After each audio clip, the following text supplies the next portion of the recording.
Welcome to Unpar, Parahyangan Catholic University, Bandung, for the ASEM Day 2023, Reuniting Asia-Europe Meeting, the future of Asia and Europe from Asia's perspective. My name is Erika Novianti, and I would be your master of ceremony for today. If I may to have your attention and kindly ask you to refrain from using your cell phones, we shall begin our event.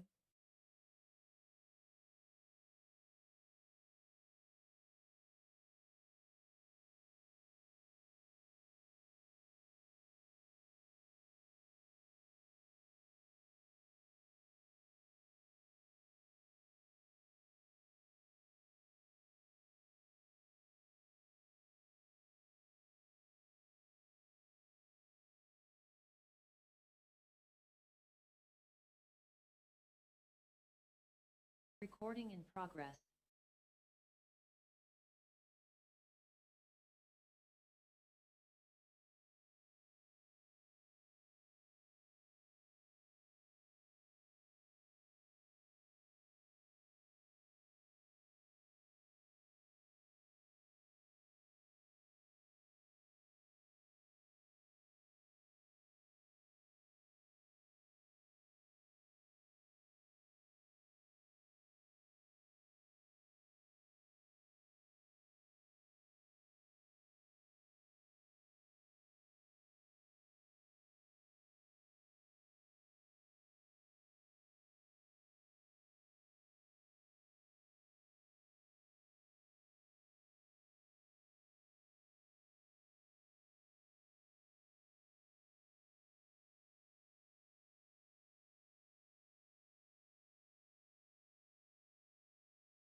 Without further ado, I would like to introduce and invite today's speaker to this room, Mr. Madar Situmorang, Ph.D., Director of Unpar, Ms. Nidya Kartikasari, the Director for American and European Intra- and Inter-Regional Cooperation of MFA Indonesia, Ambassador Sumadi Broto Diningrat, Indonesian Governor for ASEF Board of Governors, Mr. Lurongchen, Ph.D. of IRIA, Economic Research Institute for ASEAN and East Asia, Mr. Teguh Rezasya, Ph.D. of Unpad, Pajajaran University, Mr. Julius Purwadi, Ph.D. of Unpar, and also Mr. Idris Syaufi of PACIS, Parahyangan Center for International Studies.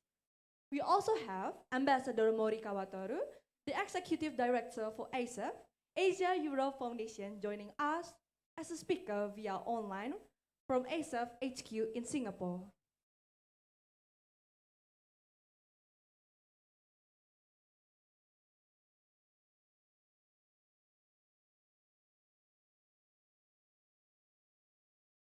Before moving forward with the discussion, allow me to break down today's agenda for you. Our discussion today will be started with an opening remark from Mr. Madar Situmorang, Ph.D., Director of Unpar, and followed by a keynote speech from Ms. Nidya Kartikasari, Ph.D., as the Director for American, Intra- and Inter-Regional Cooperation of MFA Indonesia. Continued with tokens of appreciation handover, photo session for panelists, and photo session for panelists and all the participants. Moving into the main session of the discussion, we will have our esteemed speakers deliver their presentation, to be followed by question and answer sessions. Lastly, wrap-up sessions by our moderator, Mr. Idris Syaufi. A closing speech by Mr. Pius Sugeng, Ph.D., the Dean of the Faculty of Political and Social Sciences, will conclude the discussion. Last but not least, lunch at the end of the event. Now, ladies and gentlemen, to commence the ASEM Day 2023 discussion, Mr. Madar Situmorang, Ph.D., the time and place is yours.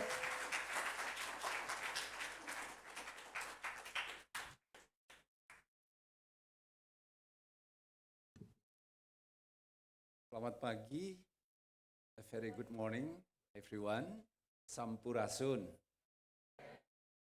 I'm very delighted to stand before you to warmly welcome you all participants here right now in this audiovisual, or we call it sometimes as Geise Theatre room. And also, we warmly welcome all participants who join and attend this ASEM Day discussion today through online. So, wherever you are, is it already live streaming? Yeah. So, welcome to all of you, wherever you stay, across the nation or across the region. We are very happy to welcome all of you in this special event when we talk about Asia European meeting. And it is a great privilege also for us here in Unpar for being offered to co-organize this event, and especially with my colleagues from IR department, and more specifically with Parahyangan Center for International Studies, led by Pak Idil. And of course, we have to extend our gratitude to all speakers as resource persons for kindly sharing their expertise, their concern, their knowledge about Asia-European meeting. We know this kind of, let's say, organization, if you call it organization or forum or any kind of, let's say, network. We know this one is a very unique, very special one in trying to bridge the two continents, Asia and Europe, to build a kind of, let's say, dialogue, to find any kind of, let's say, consultative solution in dealing with different kind of challenges in a very changing world. And all speakers, all experts that will share with us, of course, there is no more question about their expertise in this kind of issue. So we are very happy to have them all. And it is our, some sort of, let's say, duty or some sort of, let's say, mandatory for us to pay attention, okay, to listen to the sharing of ideas, opinion, knowledge about how to build this kind of, let's say, collaboration between these two continents. And we have to extend also our gratitude to Ibu Nidya as Director of KSIA, Amerop, yeah, from the Ministry of Foreign Affairs, with the whole teams, yeah, the entire teams from, again, Kemlu, for being kindly again, yeah, offering us great event, occasion, this opportunity here in Unpar with all students at Unpar and also from our dearest friends, students, and also other scholars from other universities around Bandung. So other students from out of Unpar, we welcome you all also for this event. And not too long, yeah, anymore. The point is also that we are very delighted to, very eager, very curious to listen from all experts, and especially also who would like to hear from Ibu Nidya, yeah, about this forum. And of course, not to forget, please excuse me if I put it in the end of my welcoming remark to our beloved, the legend of Ambassador, His Excellency Pak Sumadi. So please give a big applause. Yeah. Yeah. We know him very well. Yeah. He's been a long-standing figure in Indonesian foreign policy and ambassadors to different kind of, let's say, position or countries, yeah, across the world. So again, we thank you very much for Sumadi, and we wish you the very best. Keep always health, yeah, in a good condition, and we hope to see you again someday here or anywhere. So again, to the whole participant here offline and all participants online, we hope you enjoy the whole programs, and we wish you the very best. Thank you very much.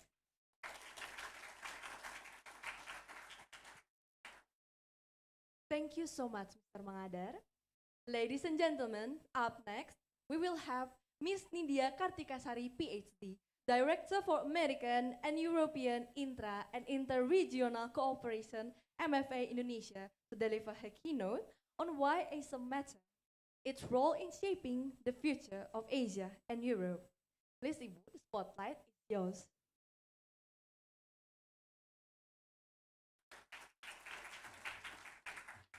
Hello, good morning. It's such a pleasure to be here. I think this is my second time in this exact room. I was here before the pandemic. I think there was a Bandung conference for international scholars, and I don't know why one of the students approached me to talk about the industry 4.0. And we're talking about different issues, very important issues also today, as has been discussed by Mr. Pak Mangadar, Pak, ya. So very good morning, Pak Mangadar Situmorang, Rector of Parahyangan Catholic University, my teacher, Ambassador Sumadi Broto Diningrat. You know, if you met any diplomats and you mention his name, everyone in foreign ministry knows him. That's how resourceful Ambassador Sumadi is. And also for Ambassador Morikawa Toru, I believe that you are online, the Executive Director of ASEF, and our resource person, my teacher. You know, I was studying not in Bandung ya Pak, in Jatinangor.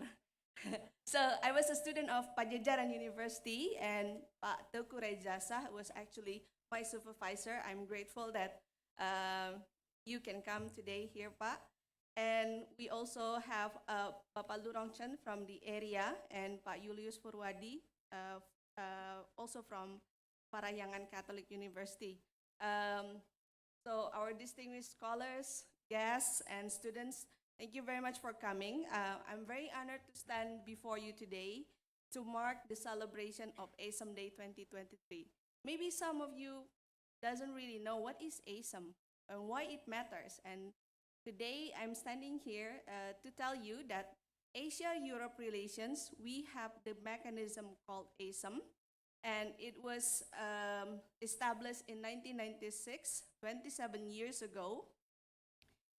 It was formed by only a handful of countries, but now it has grown rapidly in 51 countries, I think, the member now, with also ASEAN and EU as the member.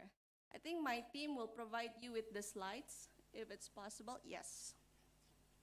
So you may not know, you may not aware what is ASEM, why is it important for us? It is matter because it is the only organization that offers the summit meeting between Asia and Europe. And we all aware that the Asia and Europe represents 60% of the world population, 60% of the world GDP, and half of the global trade. And Asia is home to some of the world's fastest growing economies. And with our RCEP has been concluded, it's becoming a more and more lucrative market for Europe. And it is also important because we have so many mechanisms in ASEM that it brings head of states, ministers, high-level officials to talk about the problems that we are facing, the challenges, and how to overcome it. So it's a dialogue mechanism, and it has facilitated many economic activities, cultural exchange, and innovation and technology. And later, I think Ambassador Sumadi and Ambassador Toru will explain more about what is ASEM and how it is relevant, especially to scholars, young people, because they offer so many programs, especially for people-to-people contact. And for Indonesia, ASEM is very important in our regional policy. Apart from G2G deliberation, we have several activities to push cooperation under ASEM 3 pillars. And we also hosted several meetings. These meetings, I believe this was from the summit that was in 2021, where all the leaders come, but of course it was during the pandemic, so the president attended it virtually. But we passed through, we discussed a lot of things, Indonesia and Asia and Europe, and we have organized several meetings under this initiative. And in this modern time, both regions, I can say, we enjoy economic and cultural interdependence without being, quote-unquote, threatened by the current development. Most of you must have been aware what happened in February last year. Can someone raise their hands? Okay. February last year was very monumental. Probably you are aware that there is development between the conflict between Russia and Ukraine, and this conflict has brought this interregional cooperation to a serious limitations, not only in trade and supply chains, but also in diplomatic arena. One thing that I can share with you that there were demarches from different countries. Of course, they want to exclude Russia from many international platforms, including ASEM. But as Asian countries, through the ASEM, we have repeatedly saying over and over, look, we have accommodated Russia in many meetings, including in G20, but there are still strong resistance from the other part of the world, from the Europe, to include Russia in decision making. That's why we're having a meeting today. We want to hear from from the academics, from students, how do we best to approach this situation? And another challenge is because I shared during the earlier discussion that it seems to us that Europe now prefers to have a meeting directly with ASEAN and not using the ASEM anymore. So it's shifted their priorities and focus. And we want to have a discussion today from the Asia perspective, why we think that we need to contribute to this ASEM. We need to revive the dialogue of ASEM. We need to be inclusive. And we need to give policy recommendations, especially to our leaders, how to best approach this situation. Because I believe not so many international organizations that face this problem, that the other side of the party intentionally blocked the meetings. There were no SOMs, there was no foreign ministers meeting, there were no summit because of the geopolitical problems. So this year's theme is the Reigniting ASEM, the future of Asia and Europe from Asia's perspective, was chosen for us because we need a call for action to keep ASEM relevant amidst various geopolitical challenges. We have discussed this before with our European partners. You have strategy for Indo-Pacific. It means you need to be inclusive with all Asian countries. You cannot pick and choose who is your partner because we don't want to repeat whatever the Cold War mentality happened to us again.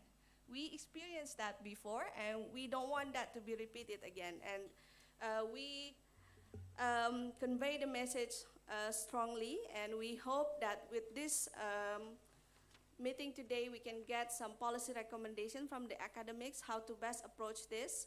And as we celebrate ASEM Day 2023, we hope we can reignite our commitment to this vital partnership, and let us work together to build a more prosperous, resilient, and inclusive future for Asia and Europe. I thank you very much.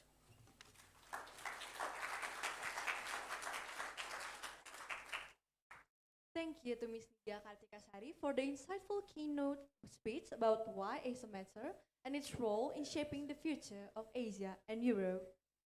Now, for the token of appreciation handover, please allow me to invite Mr. Mangadar Sitomorang, Ms. Nidya, and all the speakers to step forward, please. The first session of this token handover will be done by the Ministry of Foreign Affairs of Indonesia, followed by UNPAR.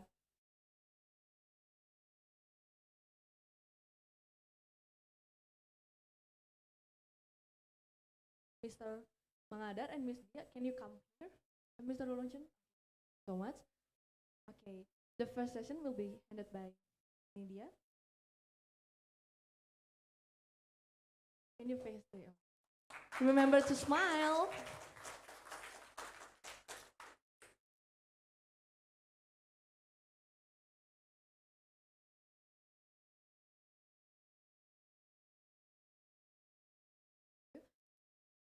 Now yes. Don't forget to smile because we will take a picture of everyone.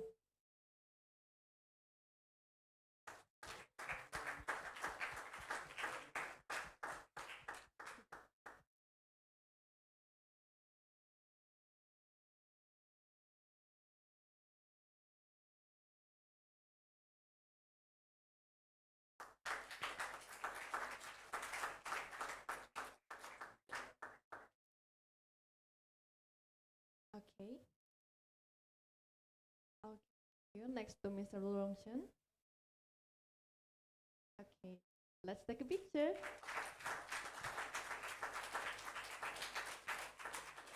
Thank you. Now to Mr. Julius Purwadi.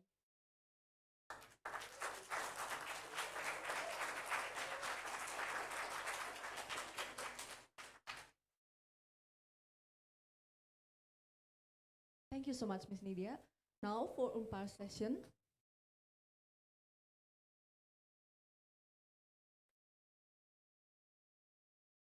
Okay. Turns out that Unpar handover of token will not be sent now. So thank you so much for everyone. But I'm really sorry for all the speakers, Mr. Mangadar and Miss Nidya. Let's take one more picture with the audience. So, let's see as the documentation. Can you please come here? Okay. The first picture will be formal. So everyone, please sit straight.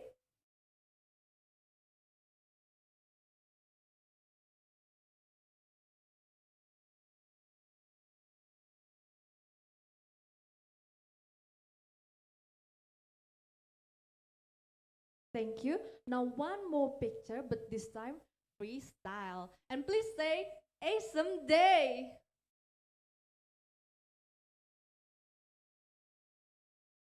Thank you so much. To be honest, that was kind of fun. I wish I could join that. Now, moving on to our main agenda. As you saw before, there will be 5 distinguished speakers. Each will be presenting their insight on how to push forward international cooperation under ASEM mechanism. This session will be moderated by Unpar's very own Mr. Idil Shafi, Director of PACIS, Parahyangan Center for International Studies. Mr. Idil, time and place is yours.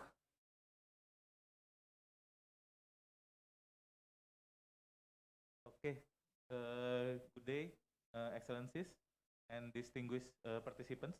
Welcome to the ASEM Day 2023 discussion. I am Idil Shafi, and it is my honor to be a moderator for this discussion. On behalf of the committee, we appreciate your presence today. As stated by Ibu Nidya, our topic for today's discussion is reuniting ASEM, the future of Asia and Europe from the Asia's perspective. We can go back to 27 years ago. 26 entities across Asia and Europe gathered together in Bangkok to strengthen ties between Asia and Europe to promote peace, global stability, and prosperity.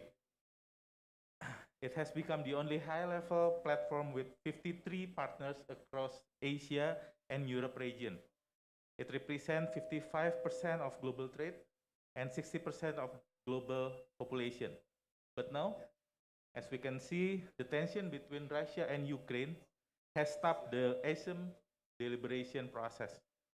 Today's discussion will try to emulate and formulate a collaborative breakthrough to break the deadlock of the ASEM deliberation process and bring back ASEM's initial aims to promote peace, stability, and prosperity between two regions. To discuss that topics, today we have 5 who are experts in their field. In the Zoom room, we have Ambassador Toru Morikawa, live from Singapore.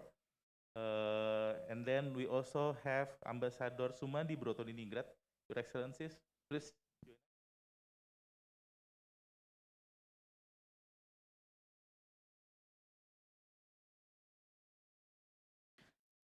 And then the third, we have Mr. Lurong Chen. Sir, please join us.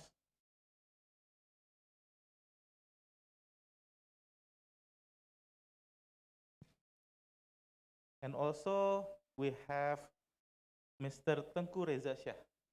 Sir, please join us.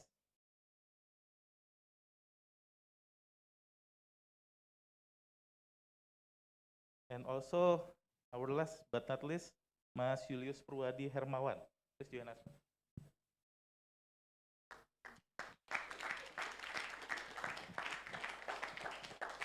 And I also would like to invite Mrs. Nidya Kartikasari to join us.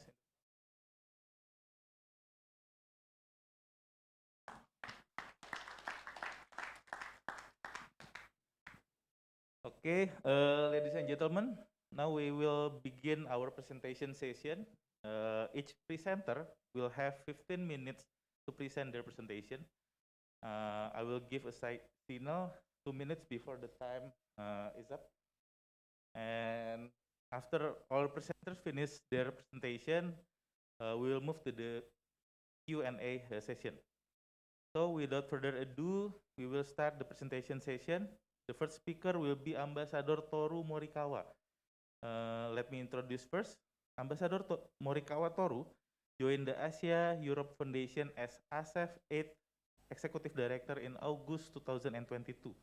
ASEF leadership alternates between Asia and Europe every 4 years. Ambassador Morikawa is a seasoned career diplomat, bringing decades of experience and expertise to ASEF. His previous posting include serving as Minister Deputy Head of Missions Embassy of Japan in Iran and Minister Counselor Embassy of Japan in France. He also worked in the areas of media and regional economic cooperation and has experience in cultivating and enhancing partnership for projects with different organizations, including private sector.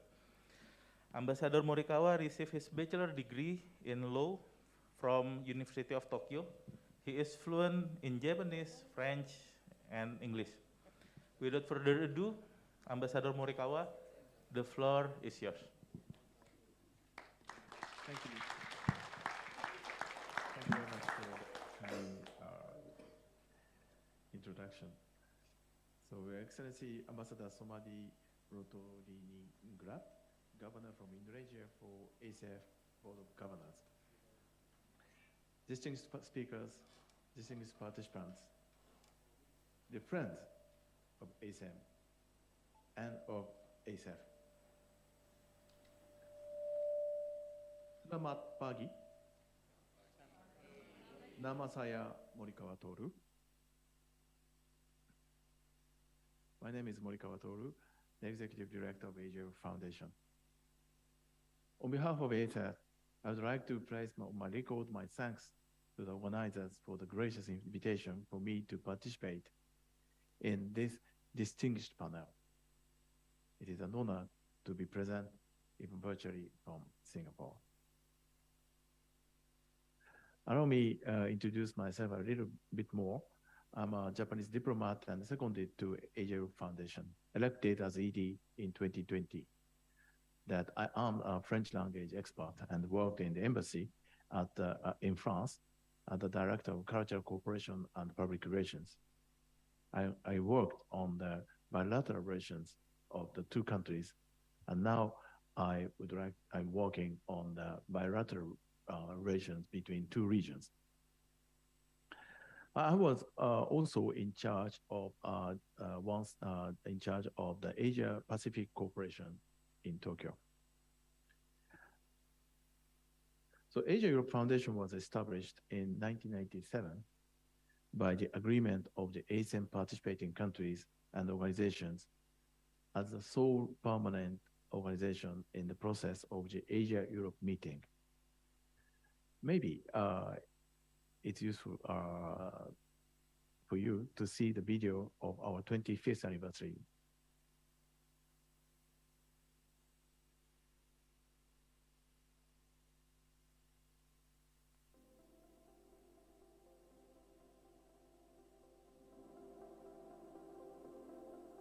ASEF was established by the agreement by the leaders of ASEM.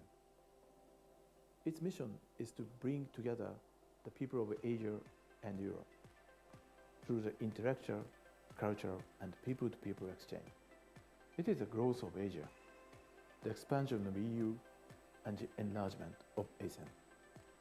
ASEF members increased to 53 from 26. It is the expression of the increasing aspiration of Asians and Europeans for the dialogue and cooperation between the two regions. The two biggest challenges I faced were ignorance and prejudice. The Europeans were not knowledgeable about the new Asia, and many Asians, they are not knowledgeable about the new Europe. So one of my jobs is to make the Asians know the new Europe and help the Europeans to understand that there's a new Asia, you know? And how do I do it? With a very tiny team, but we reach out to look for partners. We are not a regular foundation in that we don't give grants. We will use our money to attract other money, and we will not fund a project conceptualized by somebody else. Over 20,000 Asians and Europeans have participated in activities organized by ASEF. Together with 750 partner organizations, ASEF has run more than 700 projects across thematic areas of culture, education, governance and economy, media, public health, and sustainable development. It has been supported and complemented the ASEM process as its sole organization. We had to try to do as many good events as possible, and in our first 3 years, we did 60 projects. At the time, we only had 26 members. We demonstrate to our constituency that we are capable of delivering good events. We are using this event to connect the two regions. And also we wanted to focus on the young, so we convened a forum of young parliamentarians from both sides. We started a summer school, which later on also became winter school, I'm a museum person. So one of my initiatives was to convene a meeting of museum directors. And this girl gave birth to something called ASEM. When I wanted to do a major exhibition in Singapore about Indonesia, we approached the famous Dutch Museum of Ethnography in Leiden. By my initiative, I was able to tap into the wealth of holdings and scholarship in the Netherlands. I was able to bring the National Museum of Indonesia and the Dutch Museum to work together for the first time. And we had a wonderful exhibition in Singapore. It's the first BOG in person in Bangkok, in the huge conference room filled with the representatives from the member states and organizations. I remember the joy when I stood in front of the people from Asia and Europe. I renewed the sense of the responsibilities for the two regions. Entering this commemorative year, we had barely begun to emerge from the shadow of COVID-19. We felt isolated because of the restrictions caused by the pandemic. ASEF colleagues managed to continue to connect the people of Asia and Europe through online. And the participation in the webinars in 2020, it gave me a hope for the future. The world is becoming smaller, but at the same time, more divided. Nevertheless, or because of such difficulty, we believe that ASEF has a more role to play in today's world. We must adjust ourselves to the new reality in and around Asia and Europe for coming 25 years. We hope to continue to work with our members and partners for the sake of the enhanced exchange between Asia and Europe. So I'm happy to conclude by wishing ASEF a happy 25th anniversary. And I want to say that ASEF continues to have a very important role to play in the world. Unfortunately, the world is never without problems. There are so many challenges. If I were ED again, I would be so thrilled to be able to think of important ways in which I can help the people of the two regions to tackle some of these challenges.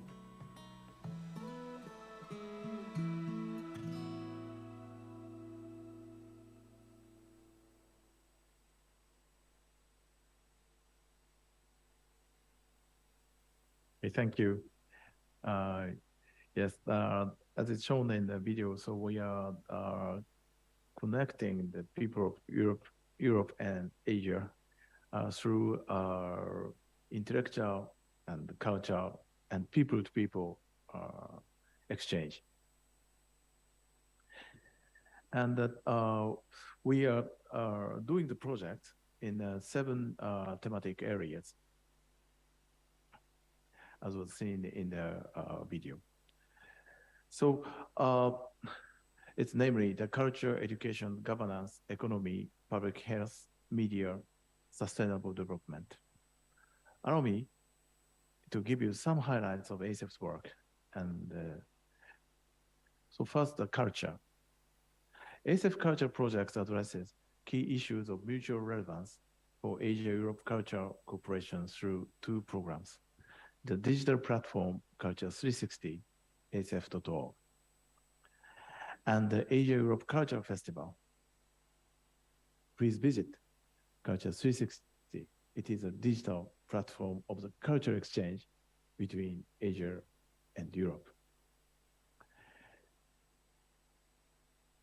The Asia-Europe Culture Festival is a physical showcase of the diversity of the culture from Asia and Europe. The role of the cultural projects cannot be underestimated, as through such activities, we learn to respect and to listen to each other. Now allow me to touch upon our project in education. One of well-received projects, and one involving the youth, was the ASEF Young Leaders Summit, or a 10-month-long leadership program on sustainable development in a post-COVID-19 world that took place from February to November 2021 in the lead-up to the 13th ASEM Summit.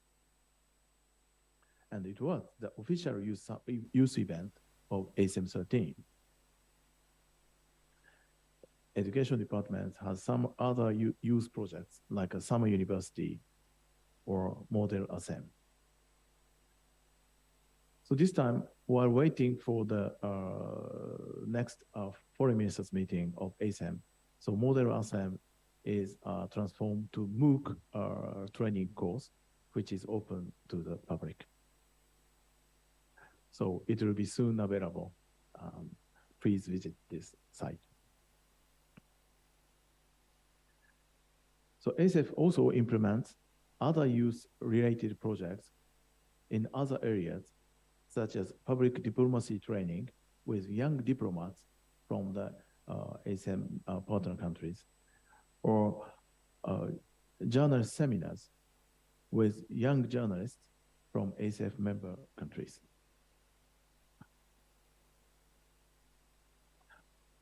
We attach a particular importance to the youth projects to connect Asian and the Europeans. Youth should be networked to realize their max potential. We believe the network of youth of Asia and Europe is very important for the future, not only for Asia and Europe, but also for the entire world. On this note, allow me to emphasize the importance of the role of the youth of ASEAN. It is very often said that ASEAN will be fourth economic power by 2030. I believe that youth of ASEAN and beyond Asia and the youth of Europe can do a lot together, shoulder to shoulder, for the betterment of Asia and Europe and beyond. It is your generation who share the responsibility with the youth of Europe and other regions to contribute to the betterment of the entire world. ASEF will continue to play its part to enhance the networking of the youth in different areas. If you're interested in participating in such projects, please subscribe to ASEF newsletter and our social media channels, where you can find the information on your project. Now, please see some videos of our project. Terima kasih banyak.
Okay, thank you for the presentation from Ambassador Morikawa.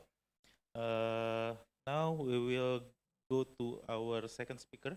Our second speaker will be Ambassador Sumadi Brotodiningrat. Ambassador Sumadi served as ambassador to Japan and Micronesia from 1998 to 2002, and ambassador to the United States of America in 2002 until 2005. Previously, he served as ambassador extraordinary and permanent envoy of the Republic of Indonesia to the United Nations and other international organizations in Geneva, Switzerland. Ambassador Brotodiningrat received his bachelor from Universitas Gadjah Mada in 1965 and diploma in diplomacy from Institut International d'Administration Publique Paris in 1969. Okay, without further ado, Ambassador Sumadi Brotodiningrat, the floor is yours.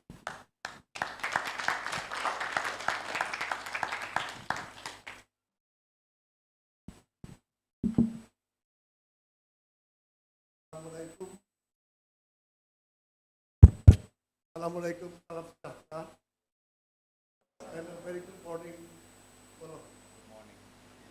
First of all, I would like to thank Ibu Nidya and Amerop for this kind invitation. It's always good to meet old friends like one here, and new friends like all of you. I will try to myself, but then Pak Moderator, I know that you are a moderator expert. I know that you are a moderator extraordinary and plenipotentiary, but please, because I just left it on my script, and I will just speak off cuff. So please if I already passed my assignment, a cited lot of speaking. Okay.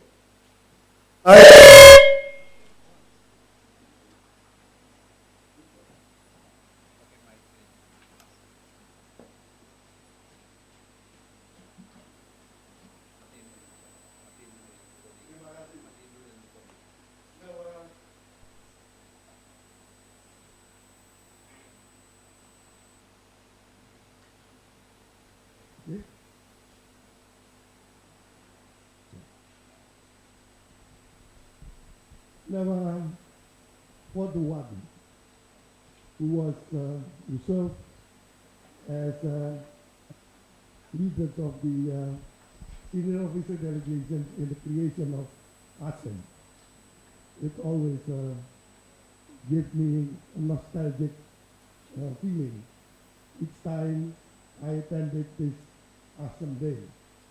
And it always reminds me on the situation of the time, on how ASEM was created, the mindset of the mid-1990s.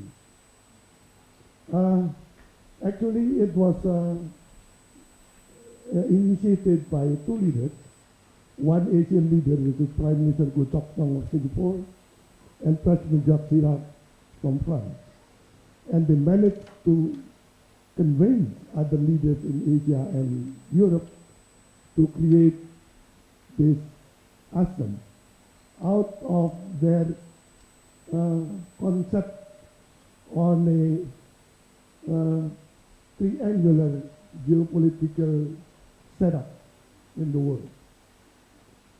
They believe, because we all know already at that time, there was a very strong relation, connection between Europe and the Americans. So transatlantic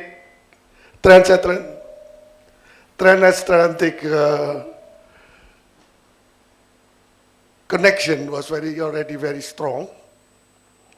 And at that time was a time when the world saw how rapid the progress which was experienced by APEC in the Pacific Rim.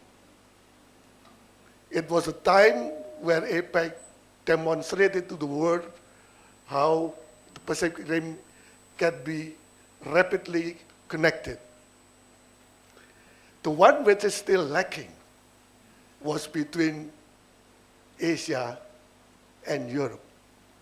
This is the underlying thinking of the two leaders, and later on shared by others, on the need to connect the still unconnected dots, which is between Asia and Europe. Why it's so? Because for a long time, even though actually Asia-Europe relation was already actually the oldest of the three triangular arms, but at that time, Asia-Europe was suffering from a historical baggage, which is colonialism. And this created a problem on why the Europe-Asia connection was late compared to the transatlantic and Asia-Pacific. So this is the fundamental thinking on the creation of ASEM. But then, along the years, we began to detect the differences of the connecting lines between the three. Transatlantic has already a very strong at the time connection, especially through NATO.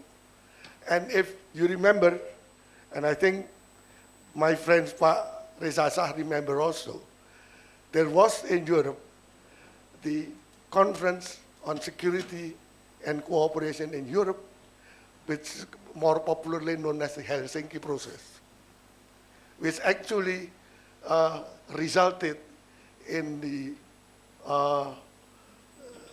end of the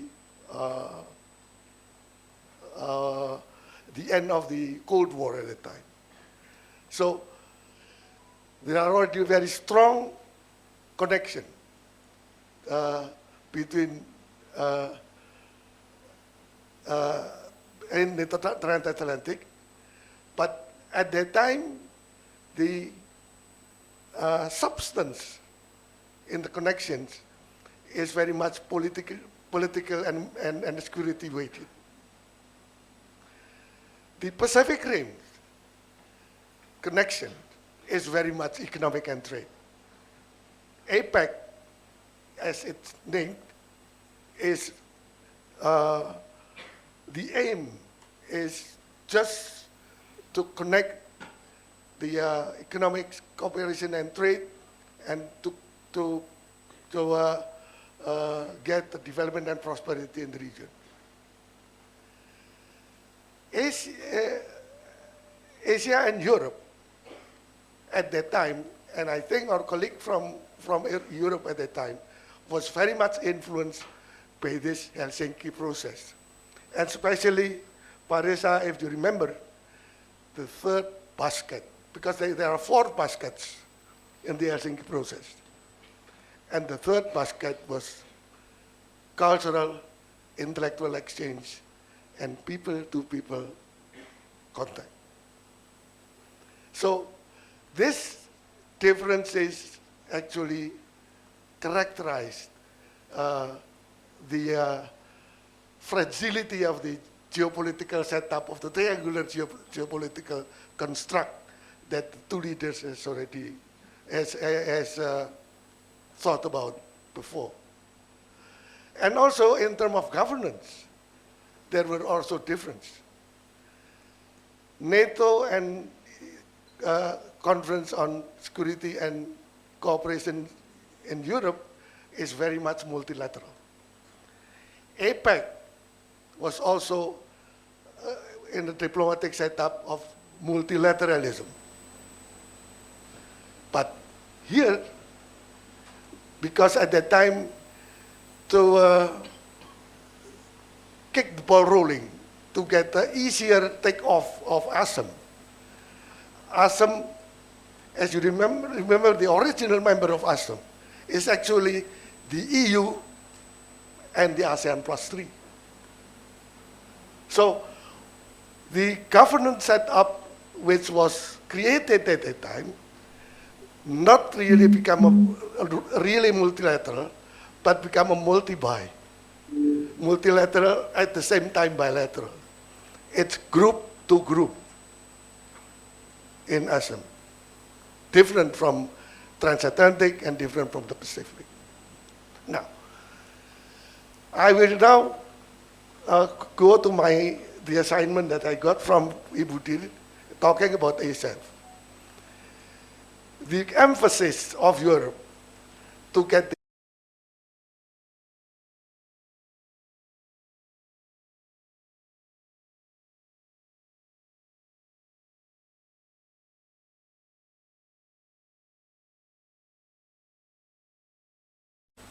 pillar of cultural educations and people to people.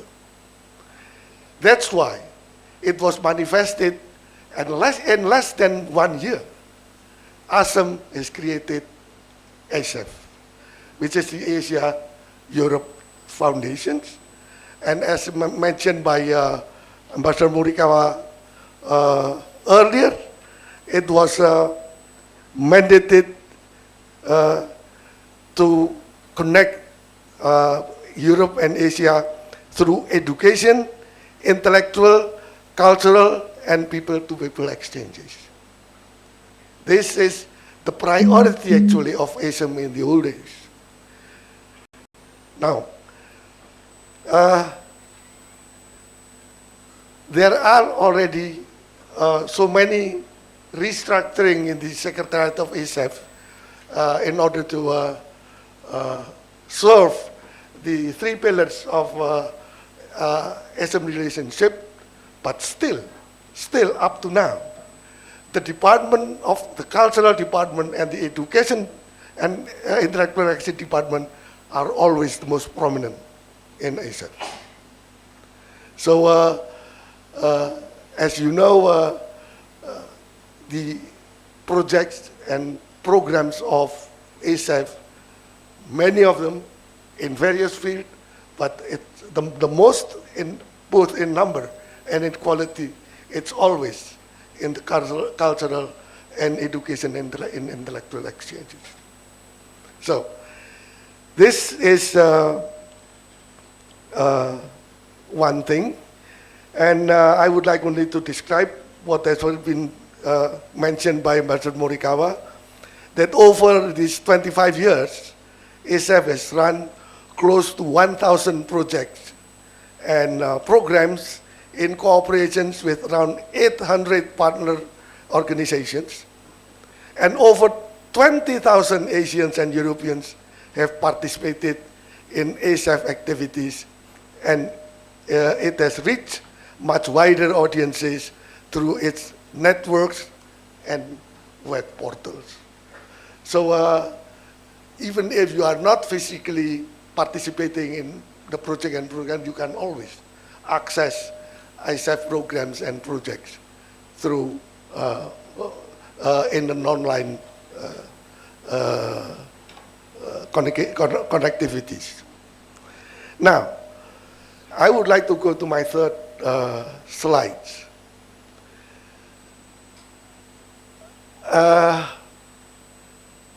Important as it may be, there are always some problem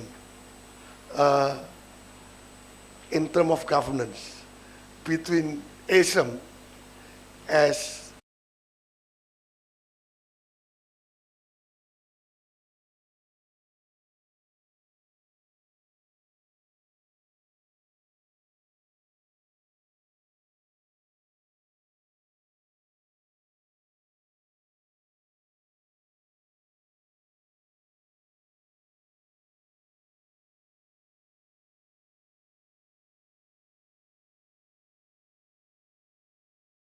forum of dialogue which avoid institutionalizations.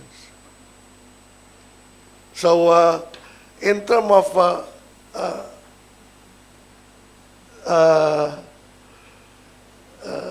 in institutions, then ASEF is much stronger in governance than ASEM. And over the years, ASEF has already managed to be governed through the Dublin Principle, we call it, and also the legal framework, which is the collection of all the decisions in terms of governance to govern ASEF. This creates actually some problems between independence and subordinations.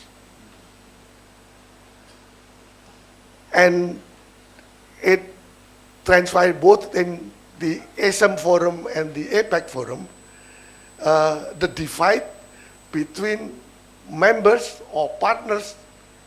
In ASEM, I would like to remind you, if in NATO, the members are called allies, in ASEF is members, and APEC is also members.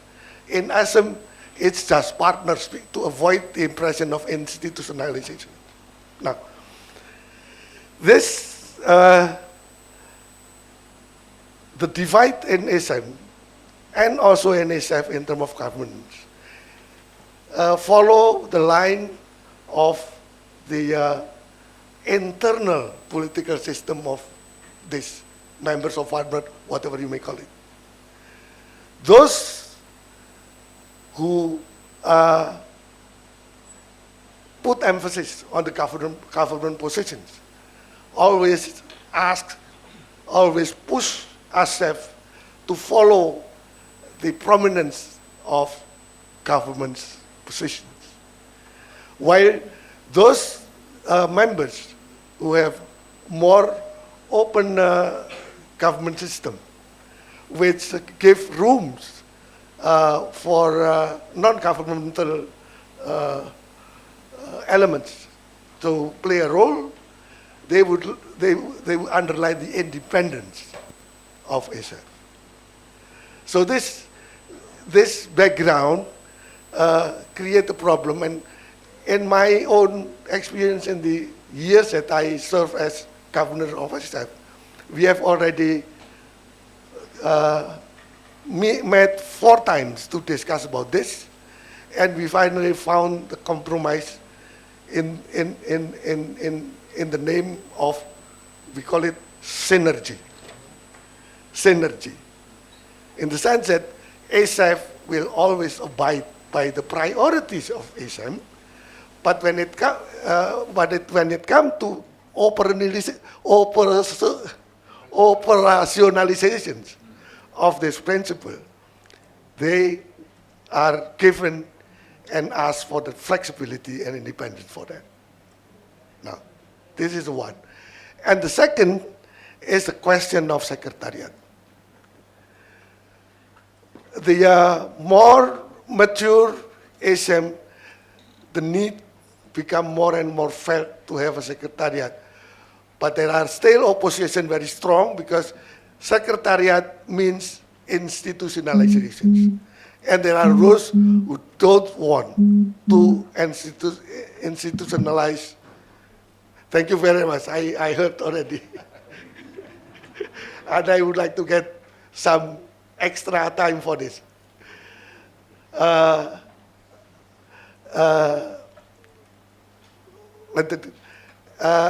There are even members of ASEM itself who still wants to keep ASEM as an uninstitutionalized forum. And actually the synergy means, one is I have already explained to you, in terms of principle, we follow, ASEF follow, but in terms of operationalizations, APEC is like being more flexible. The second is on the secretariat. They are the one who want ASEF served as the secretariat of ASEM, but it was strongly opposed by those who want ASEM and as an uninstitutionalized forum. And of course, the practical problem that we have is budget. Simply, ASEF budget will not be enough to serve as the secretariat of ASEM. Now, but then the latest problem that we are facing is very fundamental. It is in the setup of this governance on how the relationship between ASEM and ASEF become problematic when we face the latest dilemma, which is the decisions of membership. Whether ASEF in its independence have the authority to decide to recruit or to expel members. The answer is, of course, different. There are those who say yes, ASEF is independent, and others, no, it is the prerogative of ASEM. So this stems from the fact that when it was created, the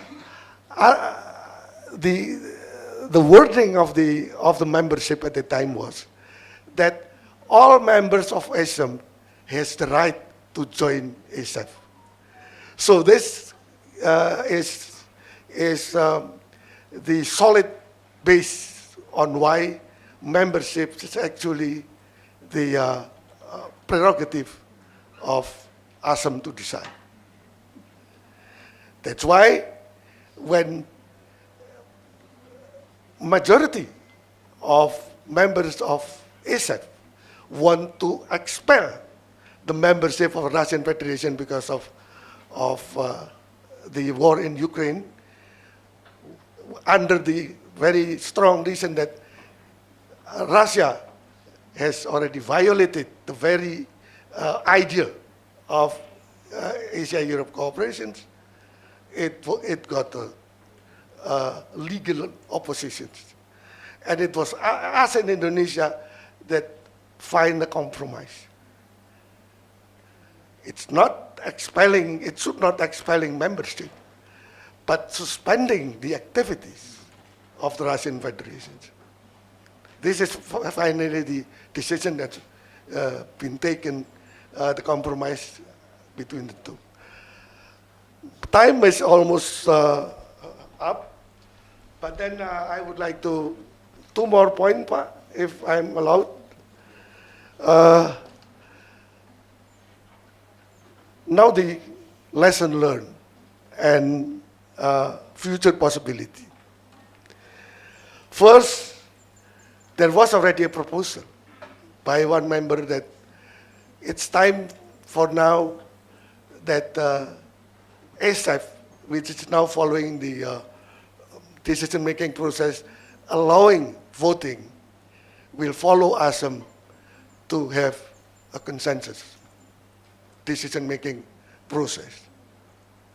This is one controversy that now we try to solve how to do it, because both has a drawback. Of course, voting method for decision-making means the extreme drawback will be tyranny of majority. But consensus is also a drawback. The drawback is a veto of one member, of a small minority of members can veto the whole decision if we only allow a consensus. So this must be solved. There are already some examples to solve this one. Is X plus A plus X, A minus X. Perhaps this is things that we can think about to solve this problem. The second is what I feel is important is to determine now, clarify which issue, which still should be preserved by ASEM as ASEM prerogative, and ASEF just have to follow because it's creations, and the issues in which ASEM has the independence to decide. This should be clarified. Question like membership, question like liquidations, question like venues, those are the prerogative of ASEM actually, and several others. So this should be clarified. And the third is the TOR, the term of reference of what's now called caucus. As I told you, ASEM now is set up diplomatically as multi-buy. So actually, there are things that are negotiated not by all members or partners, but by bloc, Europe and Asia.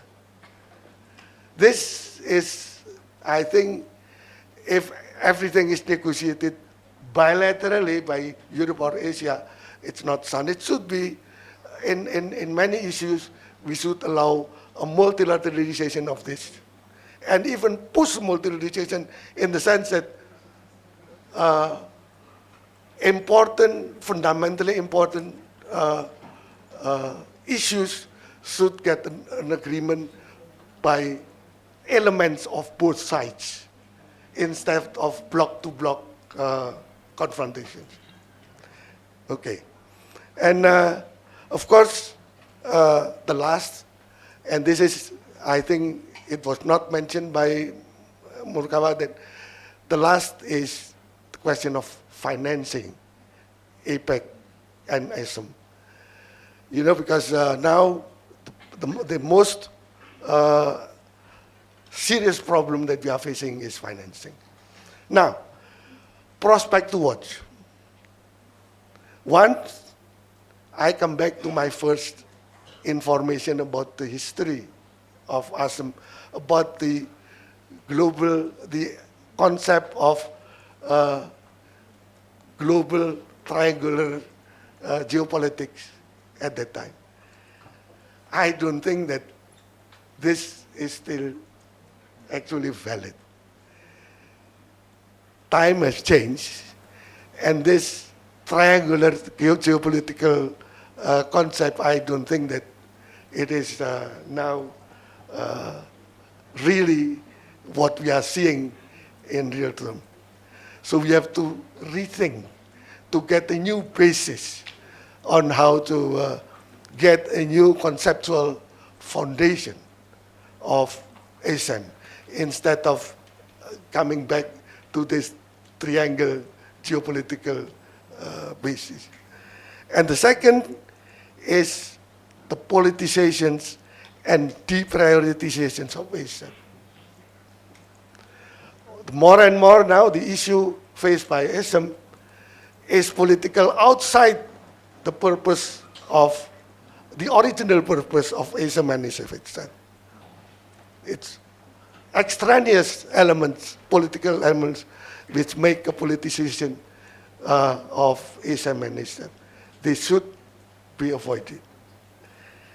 And I think the last is how will be the challenge of the future governance of the second.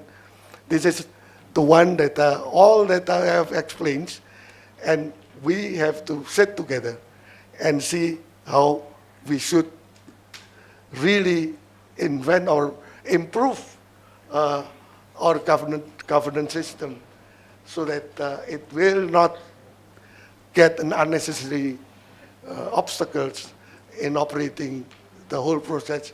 And I will end just because we, not only I'm an independent governor, but also the Indonesian government is very much wedded to the aspirations that actually Europe and Asia connection is still very important.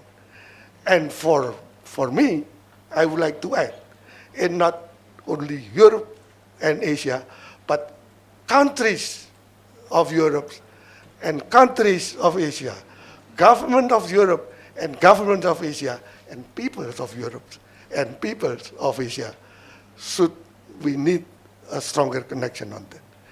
Thank you very much. I'm sorry, moderator, I've just doubled my portion. Thank you.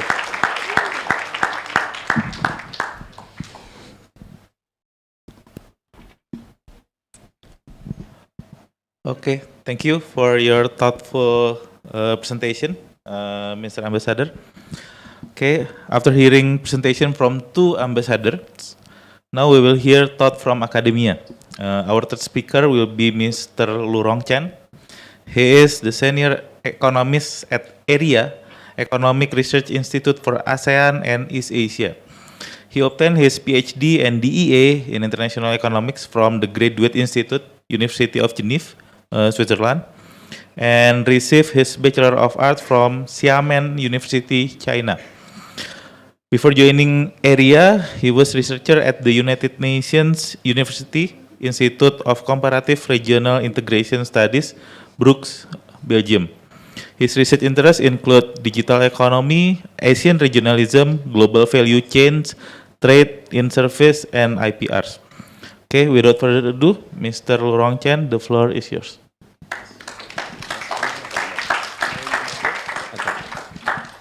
Yeah, thank you, moderator. Thank you, Ibu Nidya, Pak Aji, also colleagues from MOFA and colleagues from university for having me here. Good morning, selamat pagi, gentlemen, excellencies, professors, and ladies and gentlemen. It is my pleasure to join this event for ASEM date 2023. Today I was asked to say something about connectivity. This is a very simple term, but with wide range of meanings. Very often we hear people talking about physical connectivity, institutional connectivity, and also people-to-people connectivity. Economically, actually, all these connectivities can be put under a common roof. As my colleagues Gauri Hawk and Anita Prasad once called it value chain connectivity, which is fundamental to growth and prosperity, substantial development, and also regional integration. All of connectivity is not a brand new topic.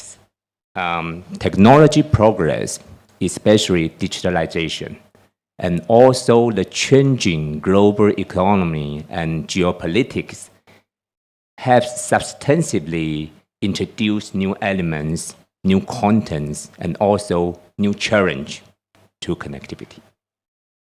As for Asia and Europe cooperation in achieving substantial development and inclusive growth, a very promising approach is for the two regions to work hand in hand to harness the potential of the digital economy via collective actions to improve connectivity, accelerate digital transformation, and also facilitate online business.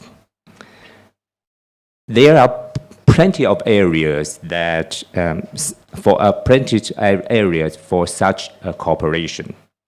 Both sides can work together on, for example, first, promoting digital-related infrastructure in both the physical world and also in the cyberspace. Second, harmonizing rules and regulation to ensure fair competition on the online market spaces. And third, improving connectivity enabled services to generate higher value added and also increase productivity. And fourth, strengthening intergovernmental connections, market connections, and also public-private partnerships. Of all this, digital connectivity is a focus. As we know, data is called the new oil of the digital economy. And data connectivity requires not only physical infrastructure in ICT or logistics, but also intangible infrastructure, such as services or regulations that will enable free flow of information, capital, goods and services, and also people. But for many developing countries, it is not unusual that when we think about development of digital connectivity, we are facing obstacles from the lack of capital, human skills, or also technology know-how. But an even bigger challenge here for both developing and developed countries is how to reach an international consensus on free flow of data with trust. Here, free means that data are allowed to flow freely as desired in terms of the source, the destination, the frequency, the channels, and so on. So data should be free to flow here and there. And second, trust highlights our increasing concerns on data accuracy, data safety, and also privacy issues. As we know, the development of information and communication technology is indeed a two-edged sword. Yeah? On one hand, it facilitates the flow of data. People today are easier to get information everywhere. But on the other hand, it also increases the vulnerability of data to be leaked, stolen, or misused. In this regard, Asia-Europe cooperation could have some sort of ambition to work on a consensus that can support free flow of data, and at the same time address sufficient concerns on those issues related to data use, such as privacy, consumer protection, and also cybersecurity. However, international rule settings on data flows is not an easy task.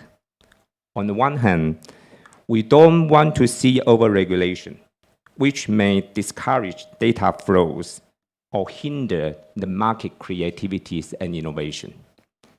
And on the other hand, we don't want under-regulation either, because this may distort the market order, affect the market's long-term dynamics, and probably create so-called online legal gray zones, which we don't want to see. And from the economic point of view, free flow of data with trust needs safeguard by rules and regulation built on economic justification. And here are some backup policies that we need to consider. First, we need policies that promote economic liberalization and trade facilitation. Actions such as the acceptance of e-signature, e-authentication can facilitate international trade and generate feedback effects on cross-border data flows.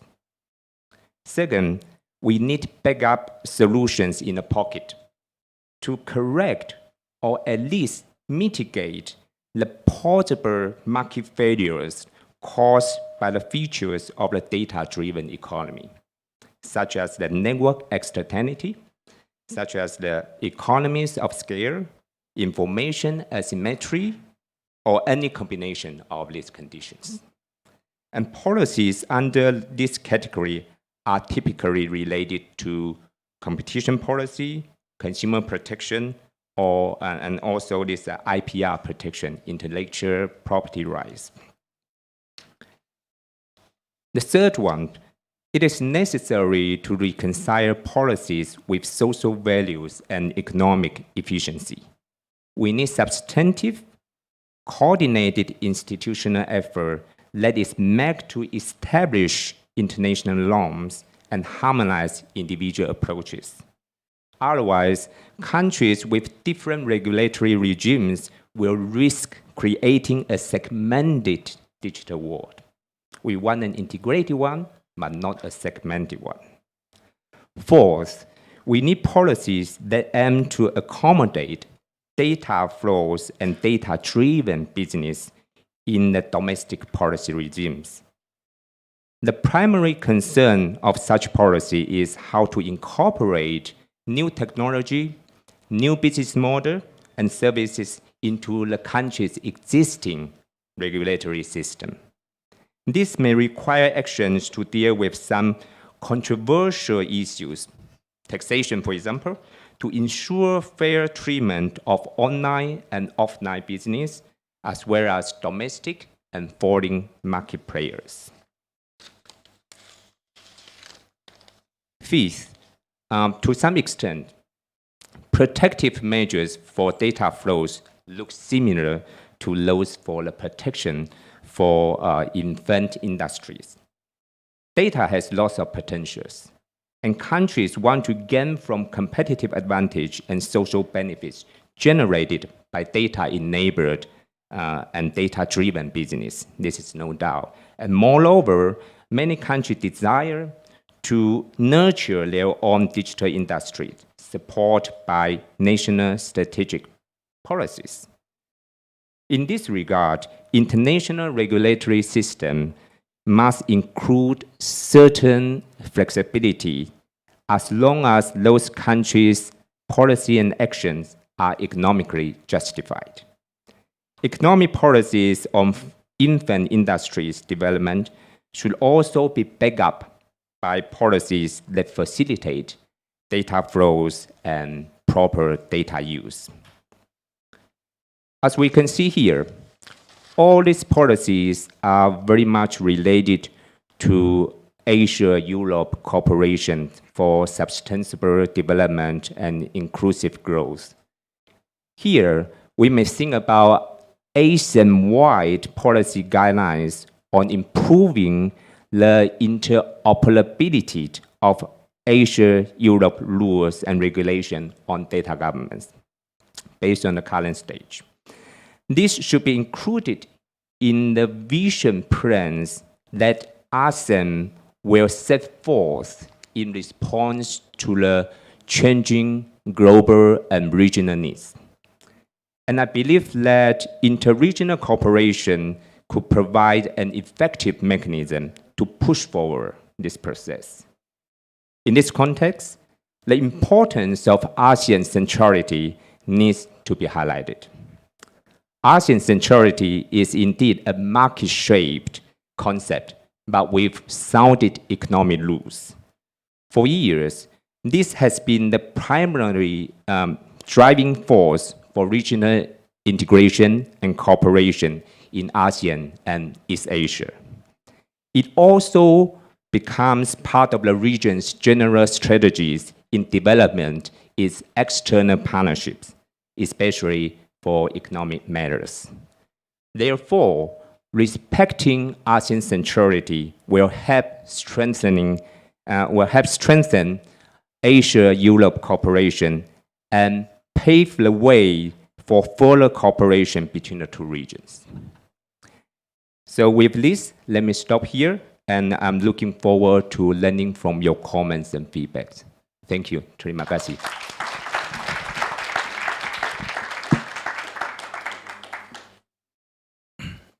Okay, thank you for the presentation, Mr. Lurong Chen.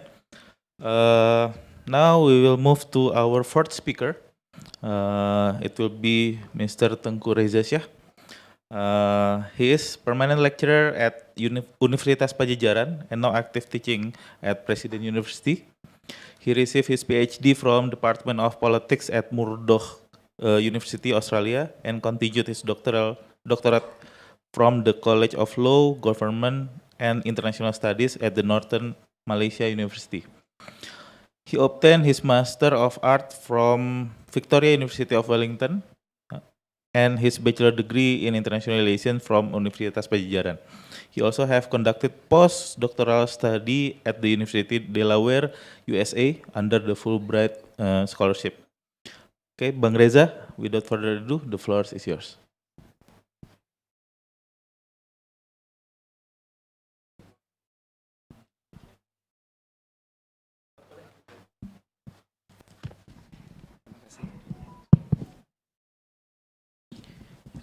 Excellencies, ladies and gentlemen, good morning to you. Peace be upon us. Assalamualaikum warahmatullahi wabarakatuh. I'm honored to be here. First of all, thank you for Ibu Nidya Kartikasari for bringing me in. Okay, for Pak Mangadar Situmorang for the excellent preparation for this event. Let me start with the ASEAN greetings. The event is Asian and Europe. Let me start with Selamat Pagi in Indonesia, Magandang Umaga from the Philippines, Ohayo gozaimasu from Japan, and then for the European audience, Guten Morgen, Goeiemorgen, Bonjour, and Dobre Utra. I hope I have covered all the... I'm honored to have heaps of advices from the committee that there are questions to be analyzed. Could we go to the next slide, please? Okay. I'm advised to discuss geopolitical challenges resulted from the war in Ukraine, and then US-China rivalry, the influences of regional powers, in this case ASEAN, Japan, Korea, and India, and finally regional development in the Indo-Pacific region and its interaction with the Asia and Europe. Let me begin with the next slide, please. In my opinion, seen from one corner in Indonesia, Jatinangor, I find that when there are geopolitical challenges resulted from the war in Ukraine. Among others, what we are witnessing at the moment is unique, as the ongoing Russian-Ukraine war has showed the reduced power of the US to maintain its global leadership via using NATO and EU, along with the global network of defense alliances. This is what's happening. And then, in the process, Russia is in full control of the war. That's the first one. The second one is, the war itself is running in tandem with the US-China rivalry, with China's uninterrupted growth and global infrastructure project have successfully questioned the global Western ideas of democracy, rule of law, and multilateral cooperation. Thirdly, the United Nations is not in the capacity to help producing a more peaceful world, and therefore, the UNSC needs to be restructured. Do we have guts to do that? In this case, in incorporating new state criteria such as size, population, civilization, levels of democratization and development, and finally the contribution to the maintenance of world peace. The idea comes from the Indonesian called Pak Marty, at the time he was at the UN, and our ambassador at the time was Wisnumurti, Nugroho Wisnumurti, and the formula was called Wisnumurti formula.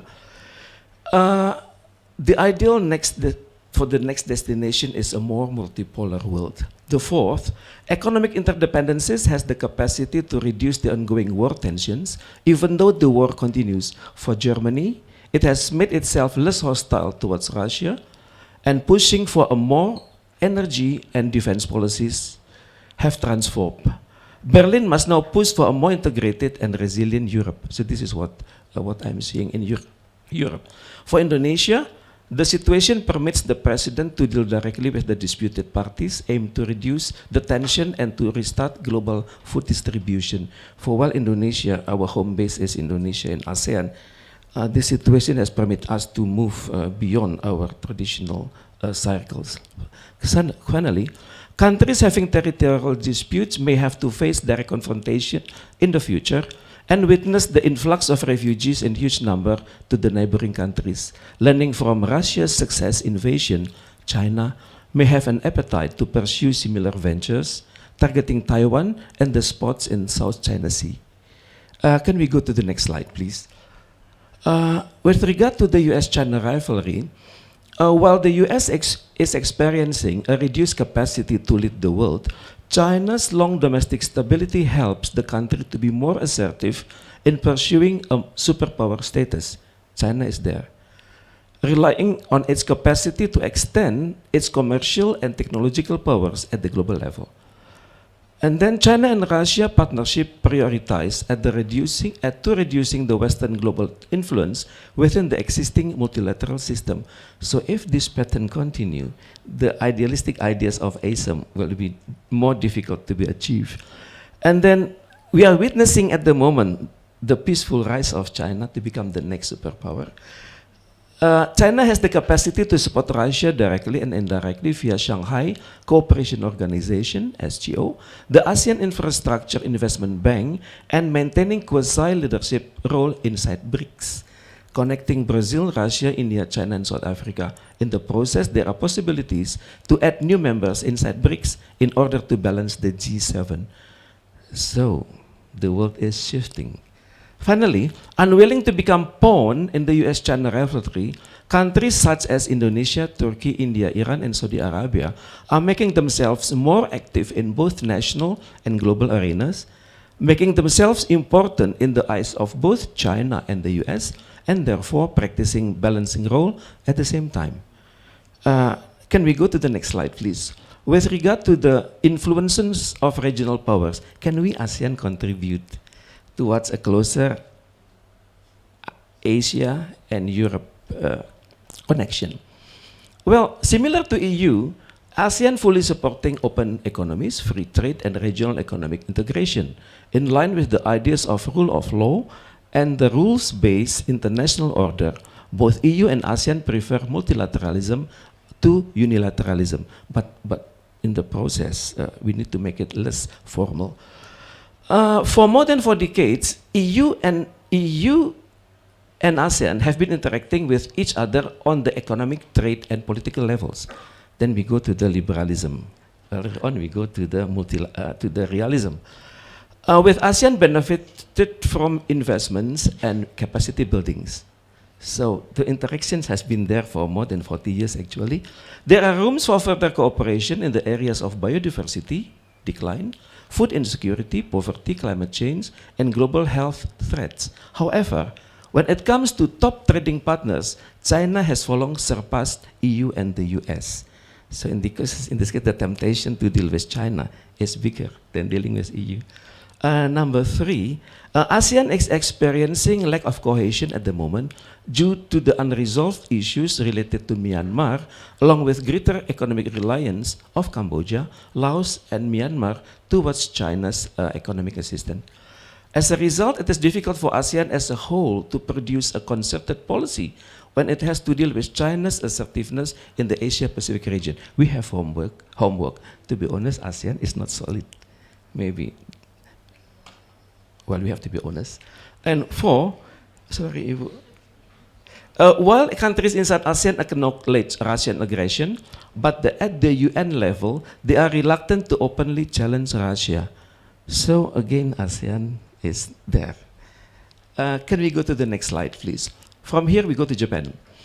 In the context of Russia-Ukraine war, Japan's position is on the US side. However, when it comes to providing sanctions, considering the ongoing territorial disputes with Russia, Habomai, Sikotan, Iforofu, and Kunashiri, and future need for energy diversification, Japan has made itself different by delaying the sanction time. In the mind of Japan, there is a need to prevent the rise of Russia-China axis. So Japan has a unique position. So this situation, the national interests prevent a more unified Asian countries. Number 2, Japan participated in the quadrilateral security dialogue consisting of Japan, India, Australia, and the US, aiming for securing a rules-based global order, liberal trading system, and freedom of navigation, and to contain predatory trade and economic policies of China. So in this case, inside the Asian continent, there are diverse interests, which will cause a problem for Asian to unite themselves. Can we go to the next slide, please? We go to Korea. Korea is facing a dilemma between showing solidarity with the US and EU in supporting sanctions towards Russia on one hand and potential reduced export from Russia. Korean responses has also been affected by the possible scenario of permitting Russian energy export to Korea via pipeline across the North Korean borders. So while we in Asia still have critical problems, it makes us difficult to have a better liaison with our fellows in Europe. Liaison, is it the right word, Ibu? Yeah? Okay. As a result, refusing to send arms to Ukraine, Korea supplied Ukraine with grid masks and medical equipment. So inside the Asian continent itself, there are different ways of interpreting the global issues, and also this will hamper their efforts to better deal with ASEM issues. I think this would become the final slide, please. The influences of regional powers. India. Indian response to the war revolves around balancing its non-aligned policy. This is just like Indonesia. We would like to see peace, with efforts to multilateral forums to work together to end the war. The keywords are classical, just like us. UN Charter, international law, and respect for the sovereign and territorial integrity of the states. And at the end, the war remains. And then finally, not criticizing Russian invasion and asking for all parties to end violence, India purchased Russian oil and gas at reduced price.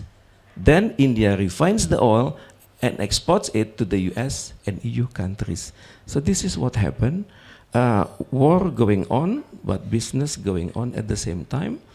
And it is very difficult to find a middle ground. I think, thank you very much, Bapak Ibu sekalian, for providing me. Okay. Thank you very much. Terima kasih. Domo arigatou gozaimasu. Dankeschön. Dankjewel.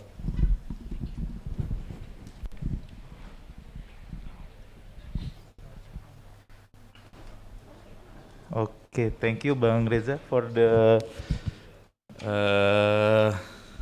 inspired presentation. Now, our last but not least speaker, Mr. Julius Purwadi Hermawan. He is senior lecturer in international relations and political economy at the Department of International Relations, Parahyangan Catholic University. He obtained his Ph.D. in international studies at the School of Politics and International Studies, University of Leeds, UK. He received his master's degree with the specialization on East Asian Studies at Monash University, Melbourne, Australia, and received his bachelor degree in international relations at Gadjah Mada University. He is an expert researcher and consultant on foreign policy for the Ministry of Foreign Affairs of the Republic of Indonesia from 1997 to 2022. He is also an expert researcher and consultant on G20 for the Ministry of Finance from 2013 to 2021. He is also a consultant on sustainable investment for the Ministry of Investment in preparation for the Indonesia G20 presidency. His latest publication, titled Indonesia's G20 Presidency, Indissoluble Challenges, Commendable Achievement, in book edited by John Kirton and Madeleine Koch, titled G20 Indonesia, the 2022 Bali Summit. Actually, there's a long list of his professional experience and international engagement, but yeah, I think without further ado, Mas Pur, the floor is yours.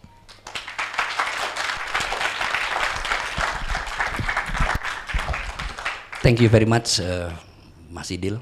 15 minutes? Okay, good. 15 minutes can take years for the people who cannot speak English like me. Okay. Okay, good. Can we show our PowerPoint presentations? Shall I sit down or sit down is European way actually. Gitu. Standing is Asian way. Yeah. Yeah, why I said this because I remember when I attended people-to-people dialogue, the speaker just sit down like this gentleman, but only 2 minutes, Ibu. And the intervention from the audience only 1 minute. So we have 15 minutes, that's wow.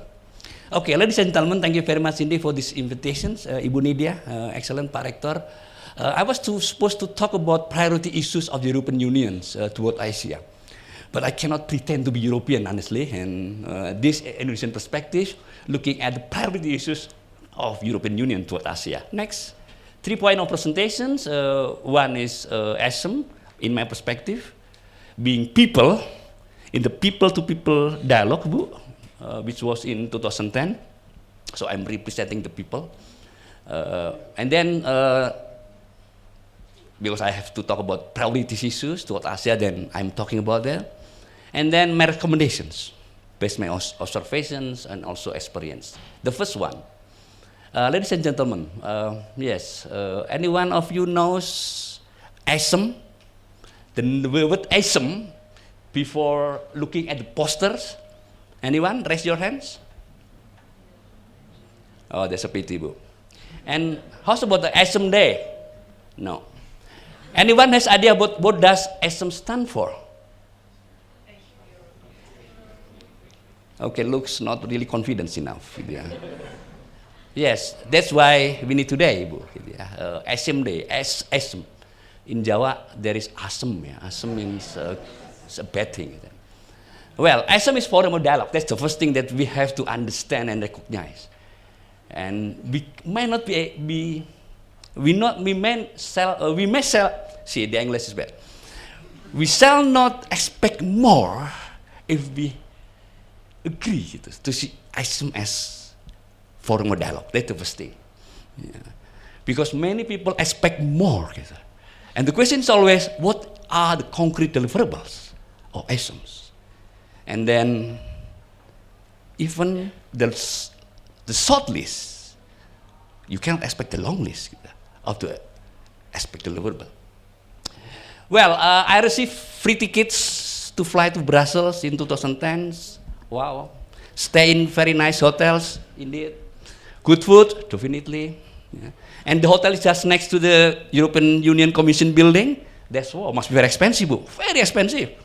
Even Indonesia, lecturer in Indonesia from Unpar cannot afford, yeah, to pay only half night. Yeah, half night. We cannot. Yeah, we cannot. So how the dialogue proceed?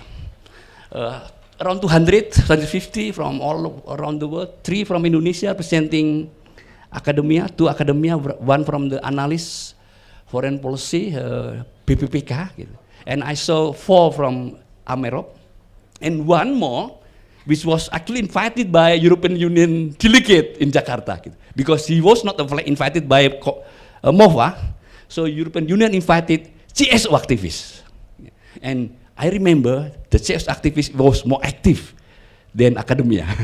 Yeah. The first intervention was made by him, yeah, Indonesian CSO activist. And of course, we know.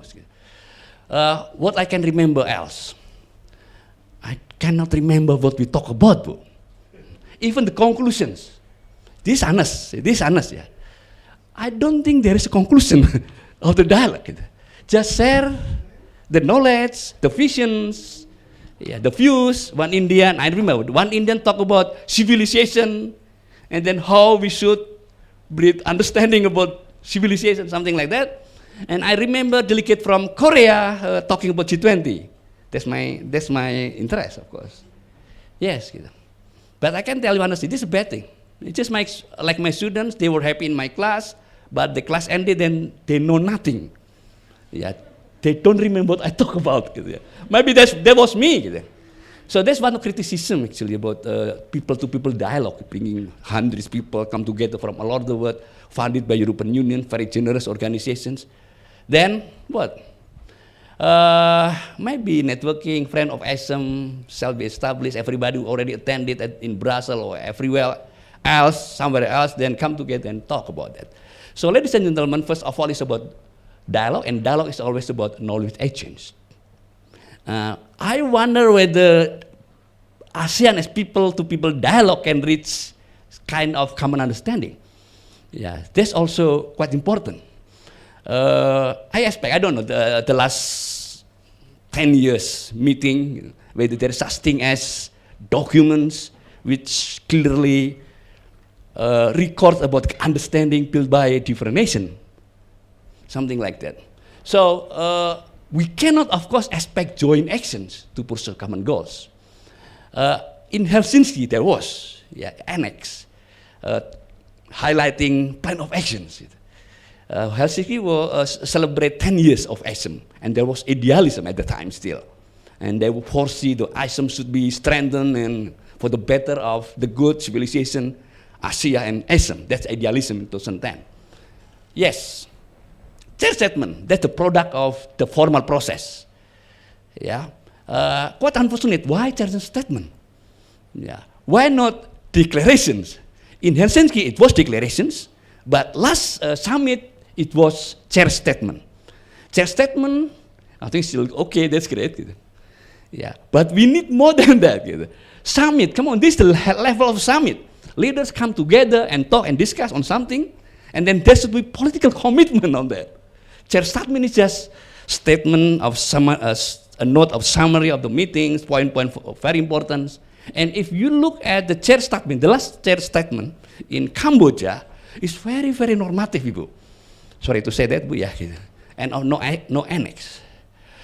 If we invited gentlemen like Lurong and to give speech, that's exactly what ASEAN need to have discussion with European. How the data can guarantee. So many things, something like that. That should be on papers. So we can, of course, expect the action of follow-up actions when we talk about the ASEMs. And of course, this is not non-legally binding. Okay, so should ASEM still exist? Of course. We need ASEM. I still believe that. But students, we have to value ASEM as it is. Of course, this is, again, forum for dialogue. It is indeed forum and we should value ASEM as forum as dialogue. And this is also important. For European Union, ASEAN is very important. And we know many platforms actually of the interregional cooperations. ASEAN, European Union dialogue. We have it, even at the level of summit, if I'm not mistaken. And then bilateral level, we still have it. So many platforms that the European Union can cooperate with countries from Asia to pursue their interests. Of course. And the question is how we put ASEM in the context of so many interregional platforms, bilateral and also institutional. Okay, next. So this is my job. Priorities, but I'll make it very fast. Yes, long list. I have to talk about priorities, but so many priorities. And that's exactly ASEM. Have to cover all. 3 baskets, you're right, Pak? 3 pillars. And actually, we look at that, too many things to be discussed there. On political issues, on economic, and socio-cultural pillars. Of course, the host of the summit reserved the right to choose which topic should be prioritized. Connectivity was in Brussels, I remember, 2019. 5 minutes, still long? Yes. Yes, so this one. And next, to make it fast. Again, ASEM is not the only platform for international cooperations. Here is European Union strategy for cooperation in the Indo-Pacific, much clearer, and only 7 priorities. Yes, we are. And this to show that it's like, well, it's kind of shifting of the interests of European Union, not only as small as ASEM, but as bigger as Indo-Pacific. I don't know what happened in European Union in Brussels about that. And look at, also, this also document was published in 2021, 5 only priorities, European Union Global Gateway, investment priorities. See, clearly, strong interest by European Union to win the heart of the people. Next. Yes. In Asia, green transition, sustainable connectivity, definitely, and on the top of the priority. 10 billion, Bu, a lot of money, Bu. Yeah, and you still have negotiation with European Union anyway. Next, just to convince you, we have also several projects funded by European Union. So again, this is how European try to maintain cooperation with ASEAN. And okay, saya tutup ya. And this is also how ASEAN try to control ASEAN countries.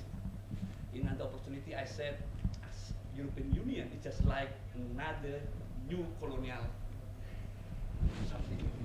something like that. Look, the way they negotiate on the trade, free trade. I'm sorry, I think we have the same views. Nickel, palm oil. Actually, the rule is there, and the rule was made by European Union and so many developed countries. We are not allowed to export raw materials. Yeah, why? That's big issues. Yeah. Okay, next. So actually, many joint interest between European Union. Click next. I know. Yes. Sepertinya I run out of the time. But if we scholars in the European Union, we used to think about three perspectives: power-based approach, wealth-based approach, norm-based approach. And ASEM for me is more clear, reflecting more on norm-based approach. Click, and then we'll finish. Finish. Yes.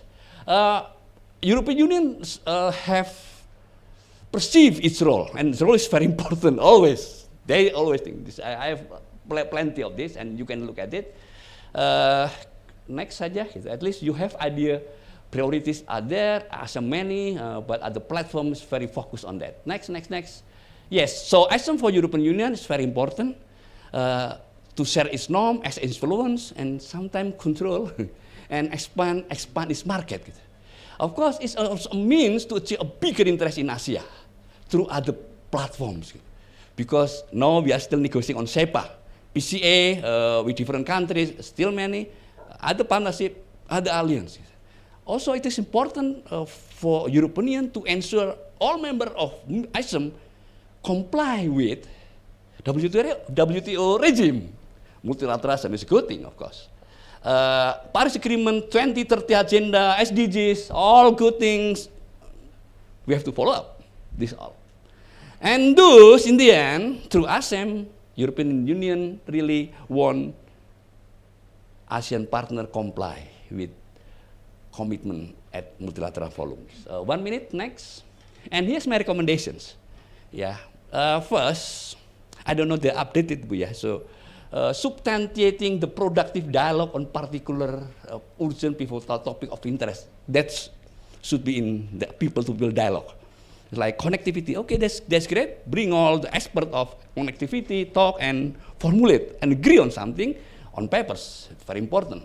Rather than focusing on so many issues. And then, I think this is also a good idea to have caucus group or task force, just like in G20. You are interested in connectivities, data flows, then bring people from different countries and then focus on that. So still energy transitions in all of these issues. Friend of Asia, ASEM, I think agree with that, if Ibu Nidya can initiate. And then more dissemination, publication, expositions. Yeah, why not many people know about ASEM? Unfortunately, because not much publication. Scaling up through our role of ASEM as summit. Maybe there's another idea, but maybe the last one will be my last one. Enabler of the optimum functioning of inter-regional cooperation platform. This is actually what European Union want to do. But unfortunately, ASEAN missed to ensure that ASEM help ASEAN members to optimize the achievement of the interest. So we used to think about asymmetric relationship between European Union and ASEAN. Unfortunately, I have to say that. Yeah. Next one, I know it's run out of time. Next one, the reference. Academy has to show the reference. It's very important. Next one. Okay, everyone, if you want to contact me, here's my numbers. And see you again.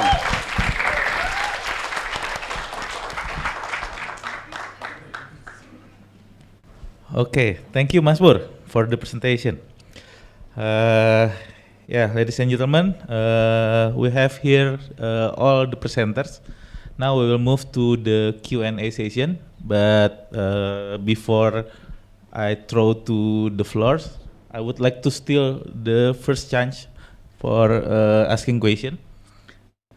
Okay. Yeah, after hearing all the presenters, I would like to ask maybe Mas Pur, Bang Reza, Ambassador Sumadi, and Ibu Nidya, why should we keep ASEM still on as mechanism rather than other mechanism? We know there is ASEAN EU meeting, and then other mechanism, bilateral mechanism between Indonesia and other and countries in Europe, and the rise of bilateral and unilateralism today that bring Asia and Europe region together within ASEM. So why we still keep ASEM still on for this recent day? Okay, who will start first? Nidya, please. Well, I will speak on behalf of the government. As it was discussed and pointed out very perfectly by Pa Julius, yeah, this is a mechanics, a forum for dialogue between government to government in all level. As Bapak, the chair statement that you mentioned, it was I was there. The negotiation was a very long process. Can you believe the chair statement that was launched in the summit in November? It was negotiated since March. So that's the difference of perspective between Asia and Europe. But there should be bridges, and I think ASEM is one of the bridge, and we should utilize this bridge. Of course, it is not perfect. It's a forum for dialogue, but it's a forum where can you discuss and really, like, it's negotiated since March. So the gap is very big. It's very wide. But if we don't speak, if we don't do the dialogue, and it will be much worse than we can anticipate it, right? The best time to talk about is through dialogue. That's always the principles of Indonesia. So from the government, we think that it's still relevant and will be very relevant because Asia is divergent and it will emphasize many perspectives of Asia. Well, why, with all the difficulties, we still keep ASEM? I think it's not the only example. In political area, we have so many forums to utilize in either solving a problem, getting mutual understanding. So I will not be surprised, because for a long time I work in that there are several vehicles that we should use.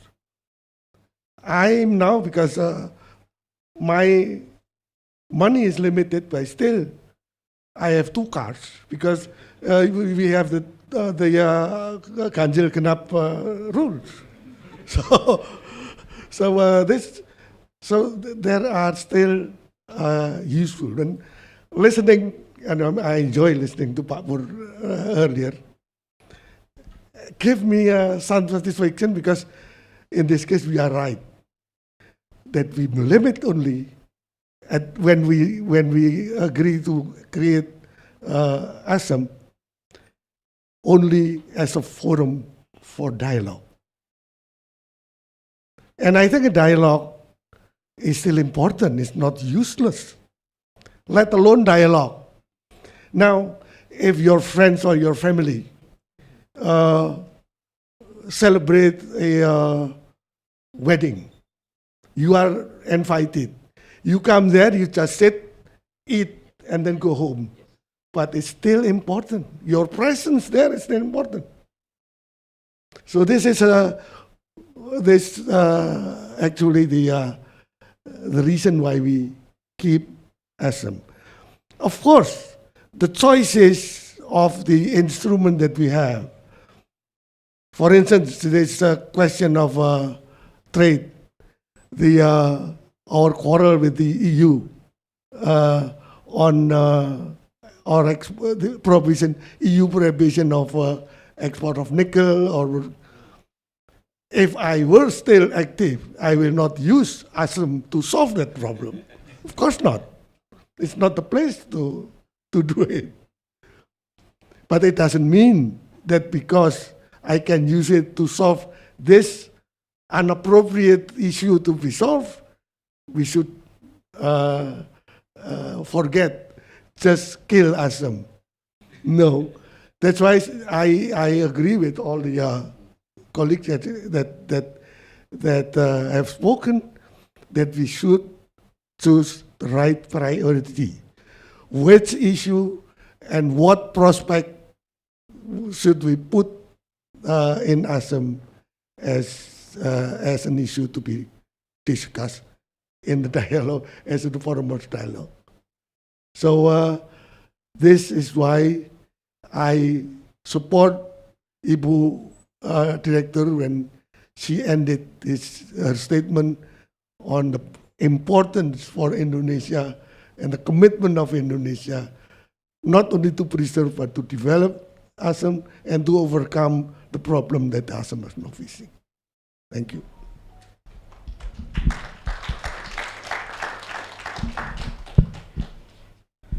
Question is short, yeah, but the answer is difficult, Pak. Why ASEM should be there? There are so many answers, yeah, Pak. Yeah? For when it comes to institutionalization, some experts say the more the merrier, Pak. So they can go to the left or to the right, to the middle, to the back, to the front. It's like a crawl, Pak. We give an inclination going to the left, to the right, front, back, or maybe just static. But following ASEAN, we are there. And then for some organizations, for some countries, never put your eggs in one basket. UN is there, good. APEC is there, okay. RCEP, okay. ASEAN, okay. EURA is okay. But we need to cultivate interest, yeah. And then in mathematics, it can be understood from diagram Venn, yeah, from the Venn diagram. A lot of interest there, but at last there is one specific interest. And this is a habit. Yeah. In order to support the ongoing of ASEM, I think we should not be binded by time frame. Yeah. Let things go through progress. Let me refer to a philosophy introduced by Lao Tse. The first level is the thought. The thought must be clear. So in this case, ASEM member, Asian partner countries, yeah, they must think, they have to think that cooperation is there. And then words. From now on, we need to cultivate new kind of norms, new kind of words when it comes to ASEM. After that, action. When it comes to action, that action supposed to be accepted by all partners. Then habit. Thought, words, action, habit. Then will become a character. If we keep continuing thought, words, action, habit, character, the destiny of ASEM is there. And then how to do it? Well, the philosophy is there. And when it comes to implementation, ASEM needs to think big, start small, and move fast. And then this is because this is Asia and Europe, allow me to share my bits of knowledge on Thai. When it comes to agreements, the first important thing is tamong ta. Eyes needs to meet. And then chai to chai. They need to express their true feelings. Then pong rakun. Pong rakun means I love you. This is what happened from Thai. And if we learn from the experience of the ASEAN plus 3, to start is very important. Please remember, on the first days of the ASEAN plus 3, all of the sudden, the foreign ministers of the three giant countries, China, Japan, and South Korea, they're surprised. It was the first time in their history they see each other in one room. They didn't know what to do until the ASEAN countries. We were also awkward, yeah, because we relied on on the ASEAN +3, but we found our big brothers, can we say that? They are feeling uneasy about themselves, but that happened in the first year. In the second year, they began to have lunch and dinner together. So even though they do not have something called ASEAN, Association of Northeast Asian Nations over there, but now the relations are becoming fluid. So think big, start small, move fast. Thank you very much, Pak Moderator. Let me add a little bit on the remark of Pak Wur on his first question to the audience. Record shows that in ASEF there are 20,000 participants already in the project, and Indonesia ranked 4th, meaning more than 5,000 Indonesian participated. Unfortunately, no one present in this group. Thank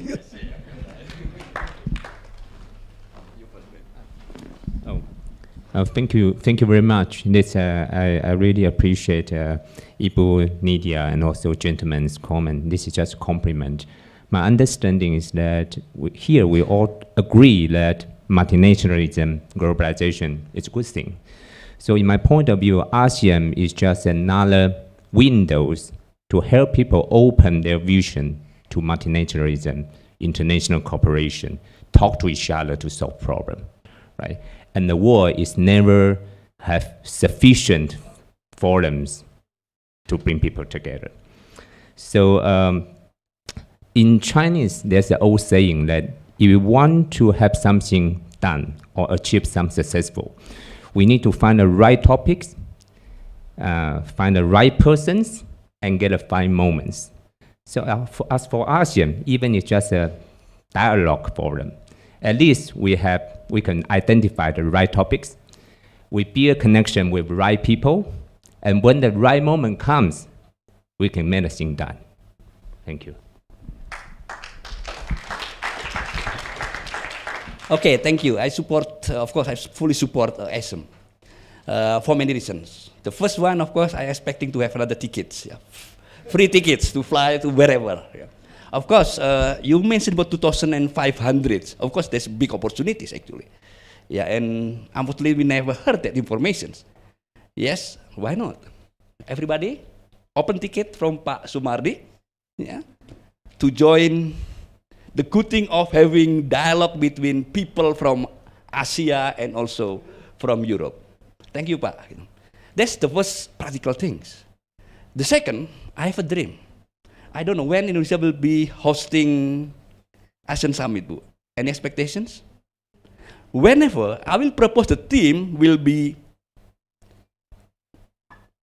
civilization powerhouse. Empowering civilization powerhouse. Empowering impactful civilization powerhouse. Something like that. Why? ASEM was established in 1996 at the time where there was a discussion about clash of civilization. If we remember, yeah, Huntington talking about Islam versus the West, gitu ya. Confucianism versus the West, gitu.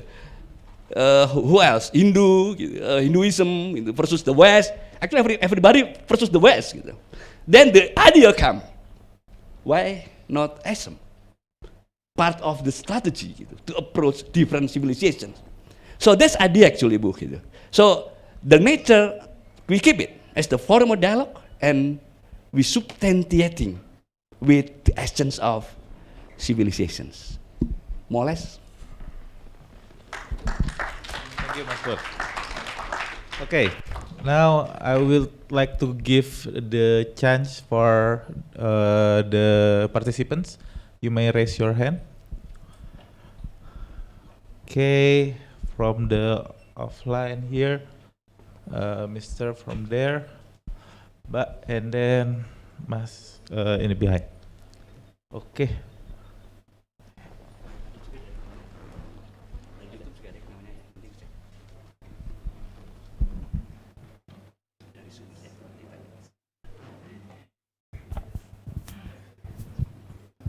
Thank you for the opportunity. Greetings, ma'am and sir. My name is Firman, and I'm a sympathizer of the biggest political party of Indonesia, the PDIP. But I don't represent them. My questions are of my own, not them. I would like to ask a question and please give your opinion about it, especially for Mr. Longchen and Pa Julius. What would you like to say? What was your opinion about my idea? Or let's say my imagination that someday or in a near future, Asia and Europe would form a single big customs union for better flow of trade, or as you say earlier, market cooperative, market connectivity. Because if someday it would be formed just like the EU, then let's say Asia, European Union would like to, I hope, represent itself as single body, legal body inside the WTO. And therefore, it will benefit from its unified connection. And I hope it would have less dispute among them, among Asian countries and European countries. Instead of going to the WTO for, let's say, palm oil, let's say, export restriction, they would resolve their very own disputes among themselves, not going to the panel AB, DSB. They would have their panel-like dispute body inside the Asia, European Union, or European Asian Union. I guess it would be beneficial for them, but knowing that the WTO has one state, one vote mechanism, it will diminish its membership benefit inside the WTO. But nowadays I heard that among the General Council member or the WTO members, they also have the idea to adopt or apply the weighted voting mechanism just like the IMF and IBRD by totaling the amount of trade volumes in between the Asian countries and European countries. The ideas, whenever it was adopted, then the Asian and European Union will become the powerful members of the WTO, because knowing that whenever the trade volume of both region combined, it would be a big amount, and it would become the biggest, let's say, in quote, shareholders of the WTO. Because of later on, I hope, or let's say the WTO will adopt or apply weighted voting. So what was your opinion about it? Will it become good for market connectivity or not? Or will it be better for trade relation, flow of goods, flow of investment service between Asian countries and European countries? Thank you.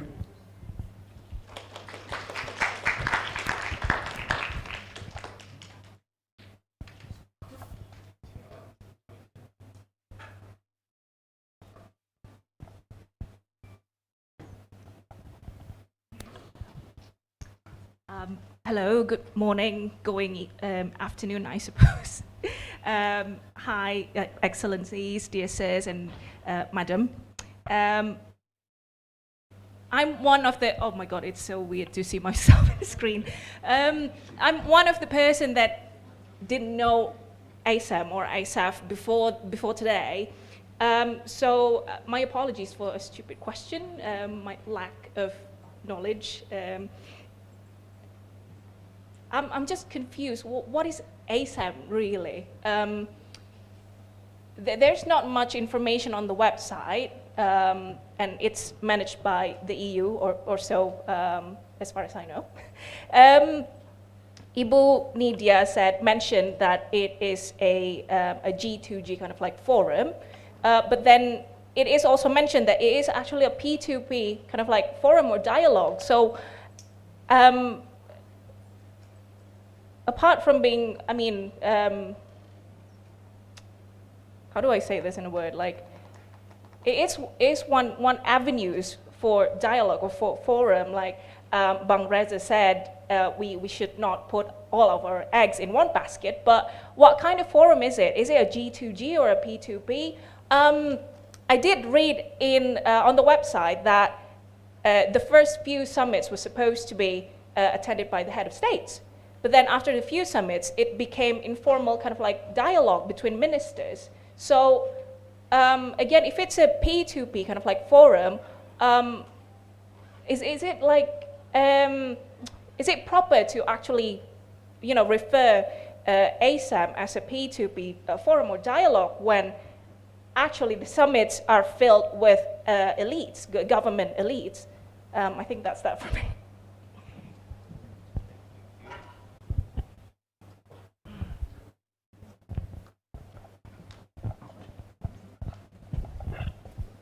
Hello, good afternoon. My name is Devnis. I'm from Economic Department in Unpar. My question is specifically to Mr. Chen. I've been following your work on economic digitalization and sustainability in Asia-Europe research that published at 2022. I am curious to know your thoughts on how digitalization can contribute to sustainable economic growth in developing countries, especially with Asia and EU connectivity and this ASEM event. What are some key strategies or initiatives that you would recommend to improve developing countries to develop their economy and their inclusive and sustainability growth? Thank you.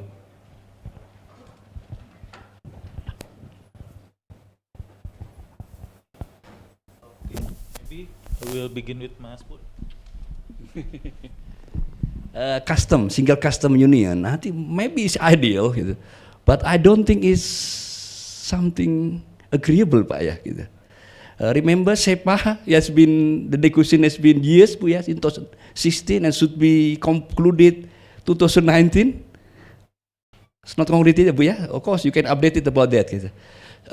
Many items when we have to talk about the commodities, we have to talk about the tax, we have to talk about tariffs, then custom. And imagine bilateral negotiations is not easy. Then suddenly we have to imagine to have negotiation between 51 countries to agree on single custom union. That's good thing, these ideal things. It's just like in Europe, in single market, single custom union. Of course, to growth higher than before, that's a good thing. But I'm not sure, I'm not the economist. Think about that, be realistic. Even the bilateral negotiation is not somewhat easy to conclude. Yes, P2P or G2G, hopefully you don't misunderstand about my presentation. Of course, the moral mechanism is G2G, definitely.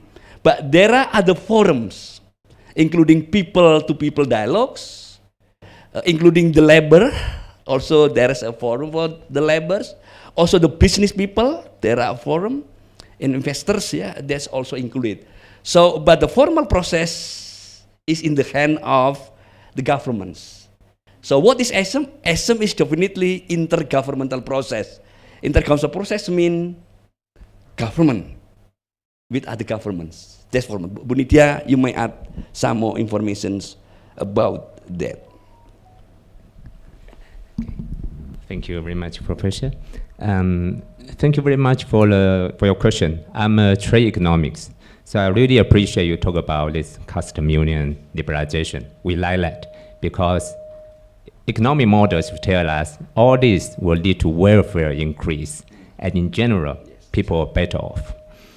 So, but there's always a concern that liberalization, openness, create winners and losers.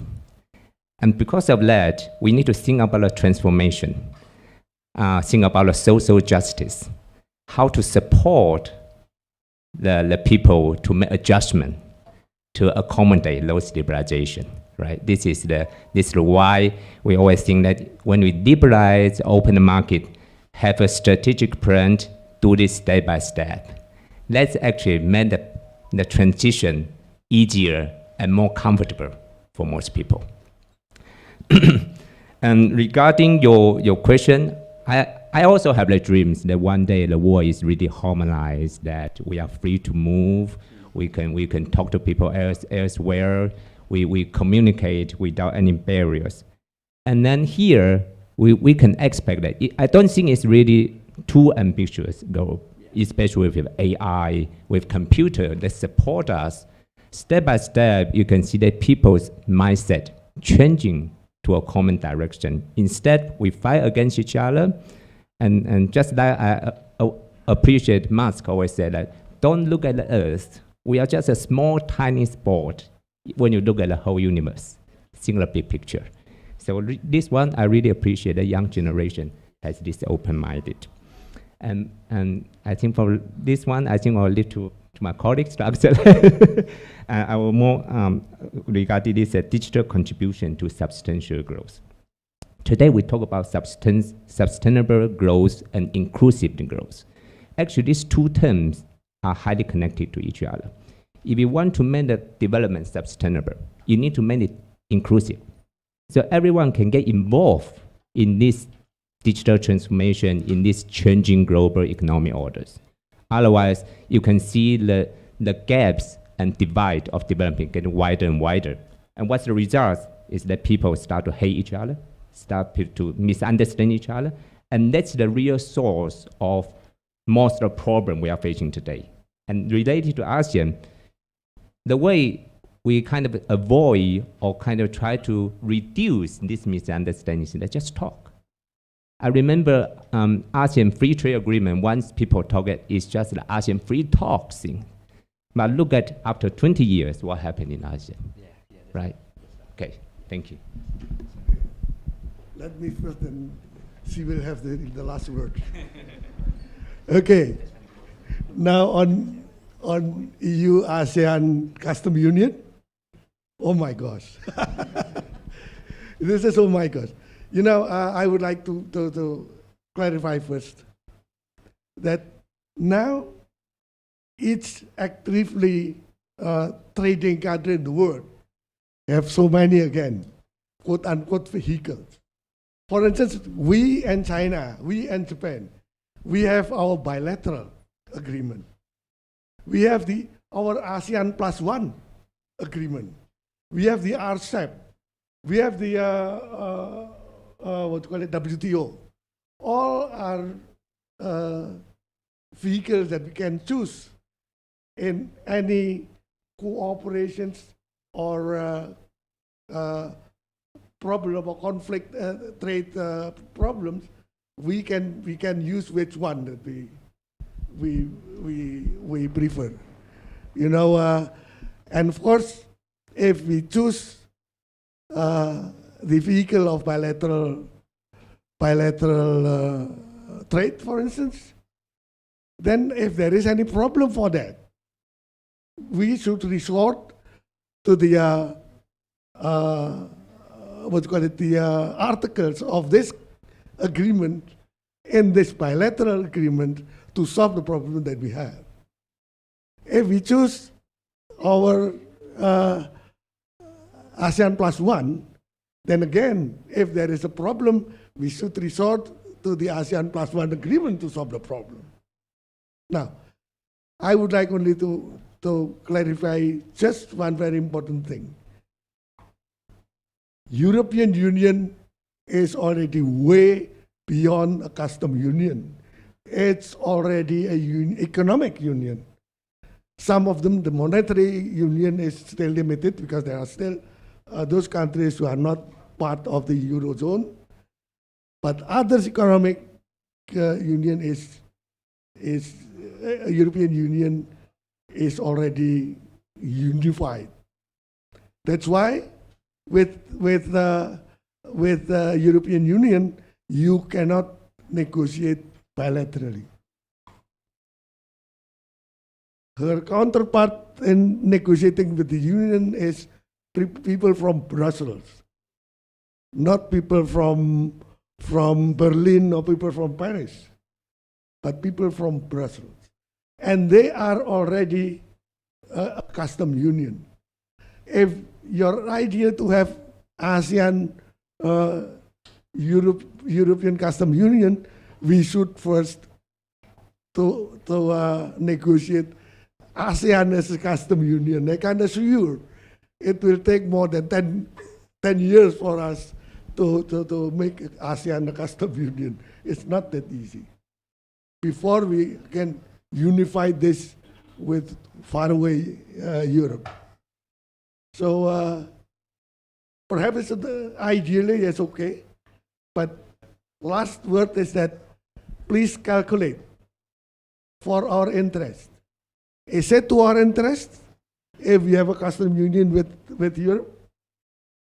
I don't think so, at least at this point. Now my answer to that question. ASEM is definitely an intergovernmental body.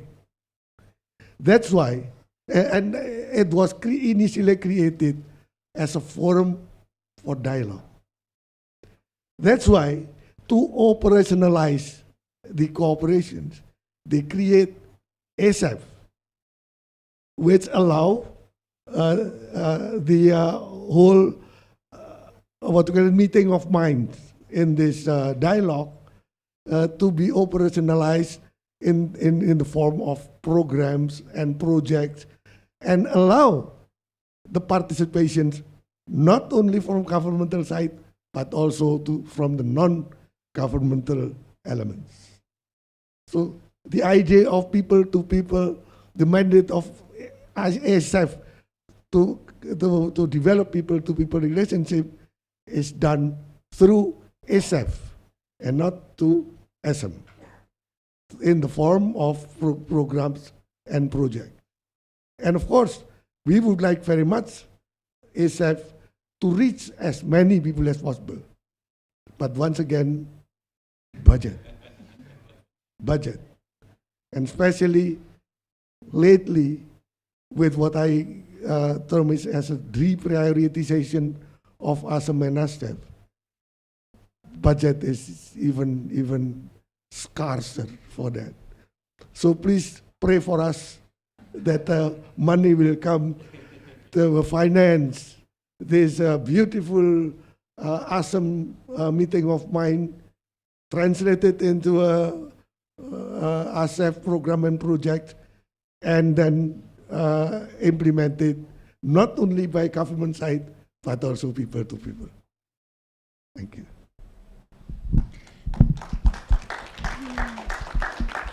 I think Ambassador Sumadi has answered all questions, also Papur and Mr. Chen.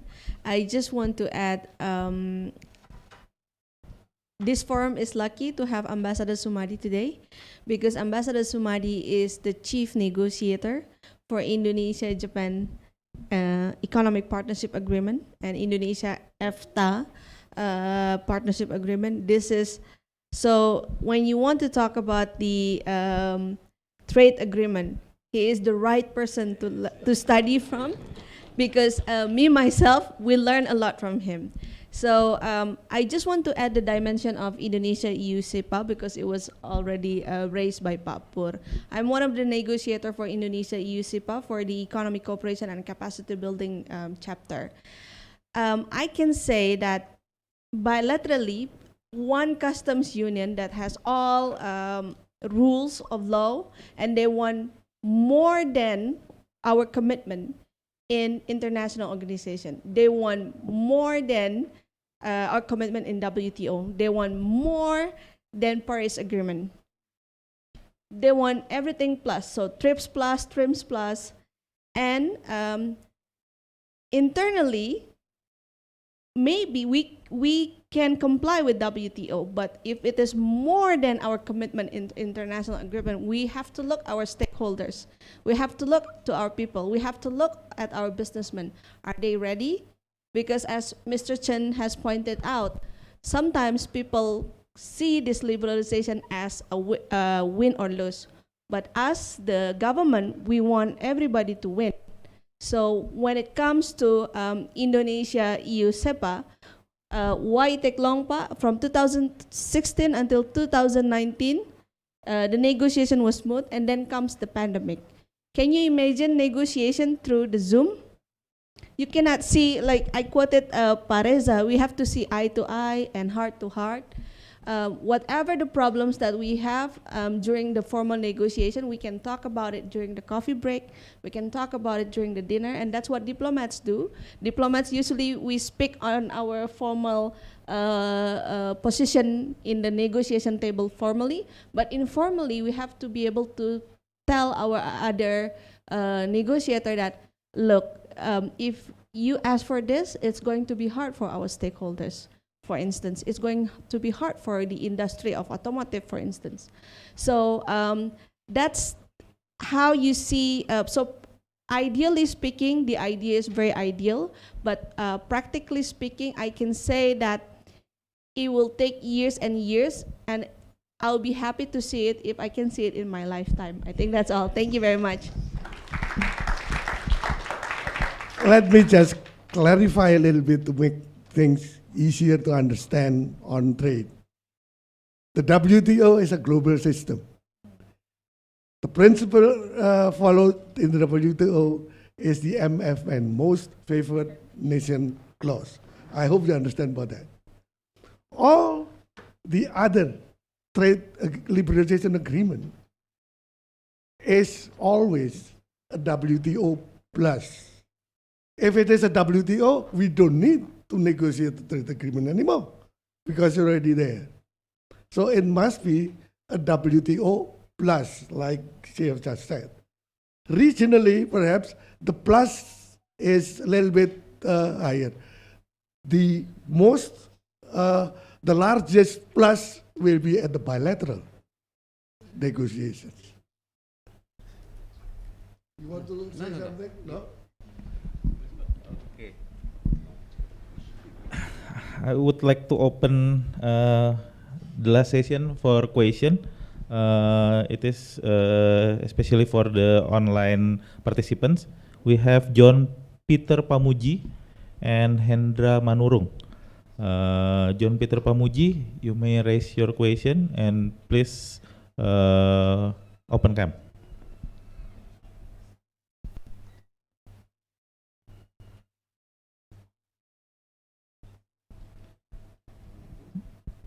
Mr. John Peter Pamuji. Okay. Maybe we will begin with Mr. Hendra Manurung first. Mr. Hendra Manurung, you may ask your question.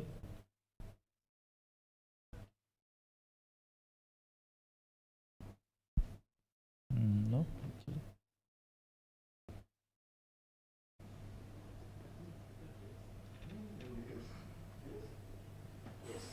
Yeah. On the camera. Yeah. Regarding to the wow, I also that use device as another device because I have also that teaching schedule. But thank you very much. Also uang spasiba regarding to the Komunitas regarding to the insightful presentations. Well, I think that it is quite interesting, of course, but I do not, my comment is I do not hear about the Eurasia Economic Union, as we know that there are also, well, the combinations of the Europe and Asian countries, as we know that, of course, there's a problem. Yes, of course, that Asia and Europe is the governmental process that need to be encouraged and strengthened. But, well, I just wonder that how far this progress actually that works, as we know that each regions also that has its own problem. We know that in Asia also we do have problems in Southeast Asia such as Myanmar and also that Rohingya and also that others, China and India. Wow. suppose that it is very pragmatic. Well, of course, that win or lose, or well, from the Indonesian perspective, like the topic that raised during the seminar, of course, that Indonesia decision makers, suppose, need to be things beyond regarding to the, well, I agree with Your Excellency, Bapak Sumadi.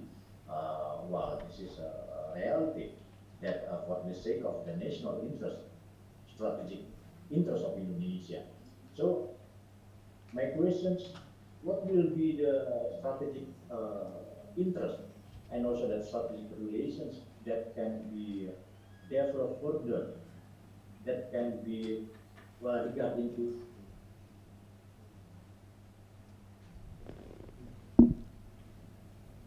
socio-cultural capability. So, as we know that this is, well, Dr. Chong had already mentioned about interconnectivity, and also that regarding to the Asia, most of the Asian countries also need to develop their own human capital, human resources, and also that some of Asian countries also that still need capital in economy to build, to develop their economy, to catch up, to leverage their economic capability with the European countries, with the, well, major European countries, and also that number 3, of course, that this is regarding to the, well, like what happens now, of course, that to some extent that I agree that we cannot mess up with the problems of the European Union, and also that, well, separately with Indonesia. But of course that what will be the strategic interest, the strategic, relations that need to be pursued, that need to be achieved, as we know that we are living now in the age of the uncertainty, economic uncertainty. We know that in international relations, yes, my name is Antarkawasan. First of all, that I'm also that graduate from IR, International Relations Parahyangan Catholic University, batch 1992, and also that, well, anarchy, competitions, cooperations, collaboration also exist. I mean that in each region, but what will be the strategic relations that can be pursued? I think that if I may ask the opinions of the distinguished speakers. Thank you very much, and thank you for Unpar for the invitation. Okay, thank you, Mr. Indra Manurung. And then I will move to Mr. Okay, he's not there. Okay, I think I would like to give all the speakers, and then also to give the closing remarks for this session. Bang Reza. Thank you. Pak Hendra, are you there? Dubre Utra, Kamrat. Dubre Utra. When we talk about Eurasian Economic Union, the first thing we need to be aware is that we are at different level of playing field. Yeah, some are very advanced, some are very beginning. So what to do? There are homework for they who are at the, well, in military it is called top dog and the underdog. Yeah, they who are considered the top dog, yeah, they need to share their best practices.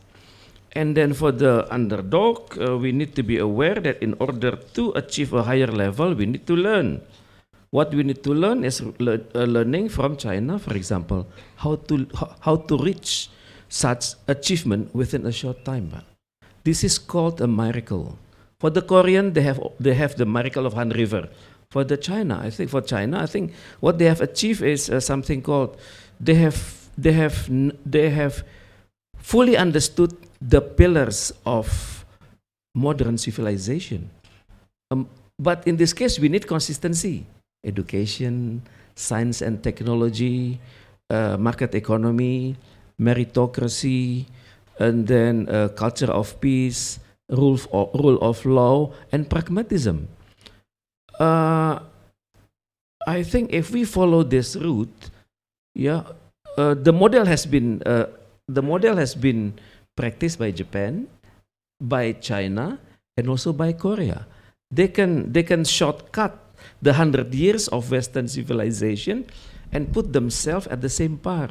So in this case, we in Asia, we have to acknowledge we have our limit, but if theoretically we would like to develop this kind of Eurasian something, well, please start from the harmonization first. We learn each other, and I think ASEM will provide the opportunity for this, to learn from each other. The area is education, and then cultural mutual strengthening, ya Pak ya, and then greater understanding on each other's philosophical foundation. So at the end, there is no sentiments, no disputes, no hard feeling. Thank you. Difficult question. And I think very much time is almost up. And to answer on the strategic overall national interest, I will give the privilege to the representative of the government to answer. But I would like only to give a very simple example describing that what we always say national interest actually is much easier said than done. In the negotiations like the one that I have the experience to chair, I have one example. And which what's called it show us how difficult what national interest is. When we negotiated the preferential trade agreement (PTA) with Pakistan, there was an offer by a request by us for Pakistan to reduce their tariff. They agree to reduce substantially the tariff on palm oil. And our palm oil trade with Pakistan amounts to hundreds of millions per year. The Pakistani agree with us, but ask for a quid pro quo that reduce tariff for their Keynote oranges. Our trade with Pakistan on Keynote oranges is only around $20 million a year. So logically, the national interest is always, yes, we will agree. Because we will get an advantage, so big advantage from the palm oil reduction of tariff of Pakistan, then the sacrifice that we have for reducing the tariff of Keynote oranges to go to Indonesia. But our colleague who is in charge of horticultura,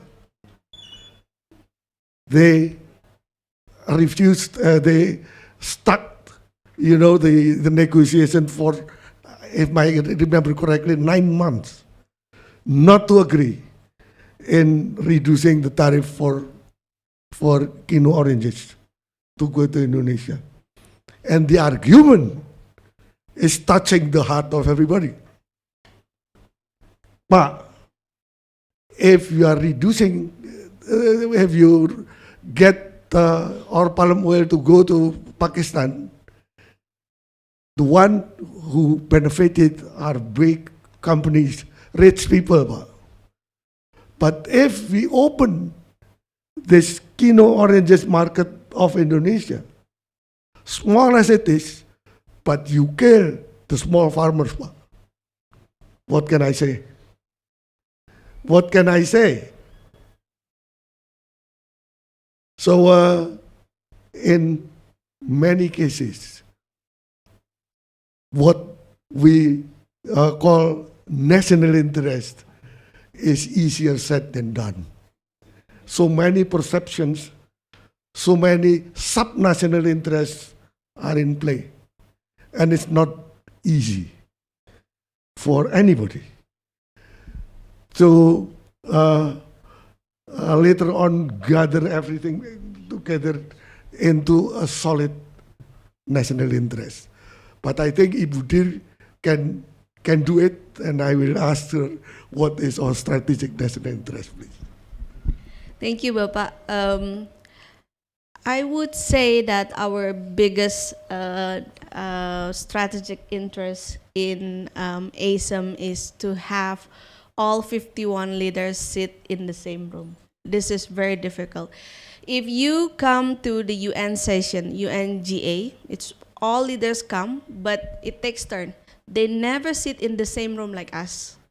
So for instance, President Jokowi speaks today and then he left. So no leaders can sit in the same room except for Asian-Europe meeting. And the consequences means that many issues, many strategic issues, because as Pak Sumadi has rightly pointed out that there is no one issue that is strategic for one person may not be strategic for another. But the issue that is cannot be discussed directly, that people are not comfortable with, they can at least talk about that. So can you imagine 51 leaders sit together in one room? During the pandemic, you see it was during in the Zoom, all the leaders sit together just to talk about the problems, the challenges, and how to overcome it. It's better than, you know, what we see these days. There are tendencies that they will use the interest and then, you know, conflict arises. It's better to talk rather than to have an open conflict. So that's, I think, the very strategic position of ASEM and why we think we should continue ASEM. Yeah, thank you. Very quickly. First, in response to this question, online question, my understanding is that we think about liberalization, development, integration is always a market-driven and people-driven process.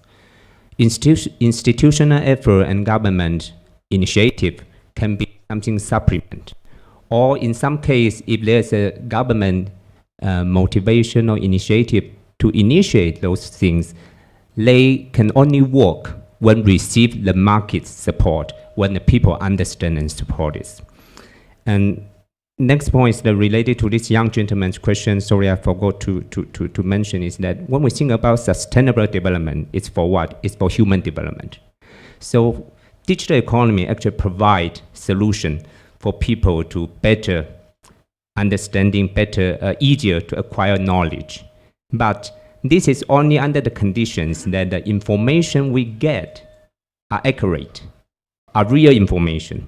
And that's the reason data is very important for all the aspects of this other sustainable development or inclusive growth. Thank you. Okay, thank you, Mas Indra, for the questions. Yes, absolutely.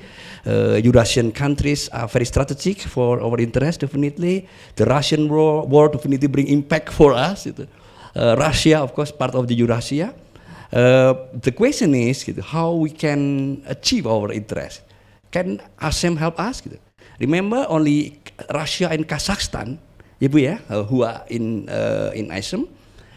So ASEM might not all countries in Eurasia are not represented in ASEM. That's the first thing. And I understand that we are negotiating cooperation agreement with Eurasia. Chapter 3, if I'm not mistaken, already in chapter 3, then 4 and 5. I checked already with the Ministry of Trade about that and still going on. So hopefully will be concluded very fast. But let me say one thing about ASEM and Russia. We experienced the same thing last year when we negotiated on the draft of the declarations and even the communication. Everybody would like, not everybody, most, including European Union, would like to kick Russia out from the negotiation table. And there should be clear condemnations against Russia. I guess it happened also in ASEM, also already happened in APEC in Thailand. Yes, my suggestion will be, of course, 51 still, and then put a clause still, paragraph, gitu, talking about Russia, and that is it. And please refer to what the international community already agreed, United Nations. Yeah. So if European Union still would like to kick Russian out from ASEM, this is the issue from ASEAN part. Somebody, either China or Korea, should inform first Russia should be here, and then the best solution for having the resolution is should refer to the resolution at United Nations. Cannot be debatable any longer, and European Union need to appreciate what we already achieved. Thank you very much. Okay, thank you very much for all the participants and all the speakers. I think there's a lot of things to ask to our expert here, but yeah, the time is up, and I don't want to conclude anything, but yeah, two things that I learned from today's discussion. ASEM can be vehicles, it can be an option for Indonesia diplomacy, and for other countries diplomacy in Asia and Europe. And yeah, what we are doing today is trying to break the stagnation of ASEM, because at the G2G level it is stuck today, and yeah, I think it takes people to people relations to reignite the spirit of ASEM. Okay, I think that's all for our today's discussion. Now I will give it back to the Master of Ceremony. Thank you.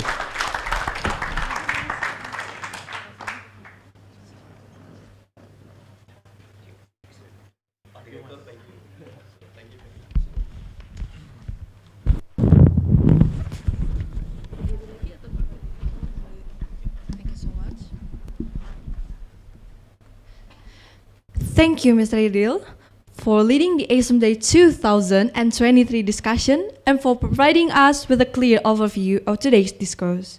Now, there will be one more token of appreciation handover from Unpar. So, Mr. Mangadar, please stand up, please come forward, and then we will give the token of appreciation.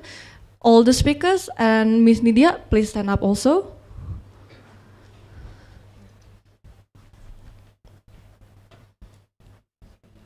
Remember to smile because we will take picture of everyone.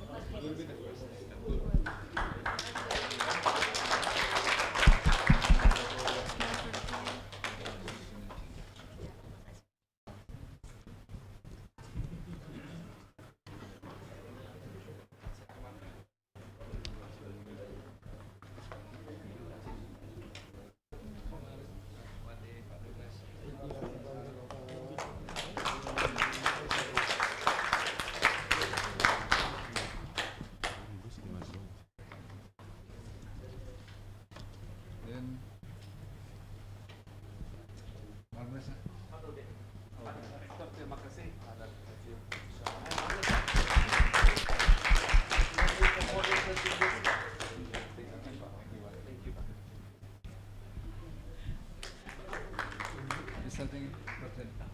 Thank you so much for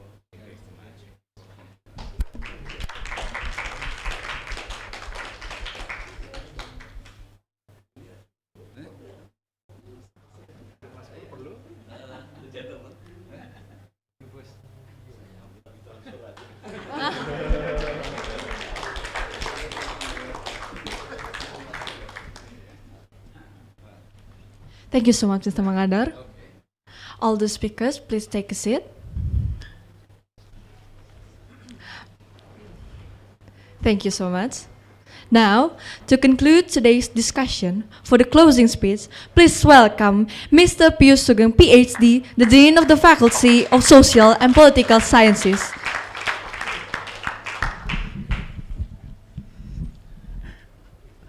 Okay, first of all, I have to say thank you very much and appreciation for this incredible session. Pak Sumadi, terima kasih. Thanks a lot, Pak. Bang Reza, Bu Nidya, and then Mr. Luzong, Pak Julius, and of course, Mas Idil. And here, Pak Rektor, thanks a lot for joining with us. And I have no capacity to conclude. But what I have to say is that, as Pak Purwadi asked to us that, what do you know about ASEM? I don't know. I know nothing. The only thing is I know this ASEM. But what I want to say is that ASEM is very important, as Pak Sumadi said. And ASEM is not only in the forum of intergovernmental, but this is also the forum that people-to-people connectivity.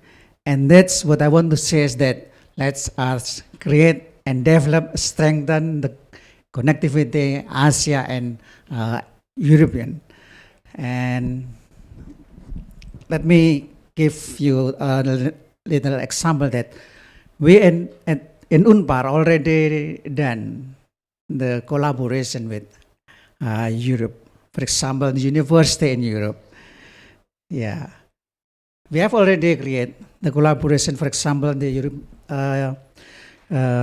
university in Germany. Tomorrow, tomorrow there will be a speaker coming from Europe. Professor Christoph will come here in order to discuss about the war of Russia and Ukraine. And this is the realization of our collaboration. And beside that, we have also make a collaboration with the international NGO in Europe, International Urban and Regional Cooperation, which is also supported by European Union in the issue of food, and we make a collaboration. And beside that, we have also create the collaboration with Milan Urban Food Policy Pact, which is also international NGO, which is also supported by European Union, and we make it. And I think this is the realization people-to-people connectivity in terms of Asia and Europe. So again, thank you very much for this incredible session, and hopefully this session will inspire us in order to create a fruitful collaboration. Thank you very much and great. Thank you very much, Pak Pius. Thus, we have now arrived at the end of ASEM Day 2023 discussion. On behalf of MFA Indonesia, Unpar, ASEF, PACIS, and FKM HII, I would like to convey our appreciation to all the participants in person and online for joining today's event, the ASEM Day 2023 discussion, Reuniting Asia-Europe meeting, the future of Asia and Europe from Asia's perspective. We are confident that today's event will ignite even broader discussion between think tanks of Asian countries. And don't forget, lunch boxes have been prepared for us just outside of this room. But for Mr. Mangadar, Miss Nidya, and all the speakers, please don't go out yet, because we will take one more picture with all the committees from MFA and also from Unpar. So please don't go out yet. Lastly, I am Erika Novianti as today Master of Ceremony, signing out. Thank you so much.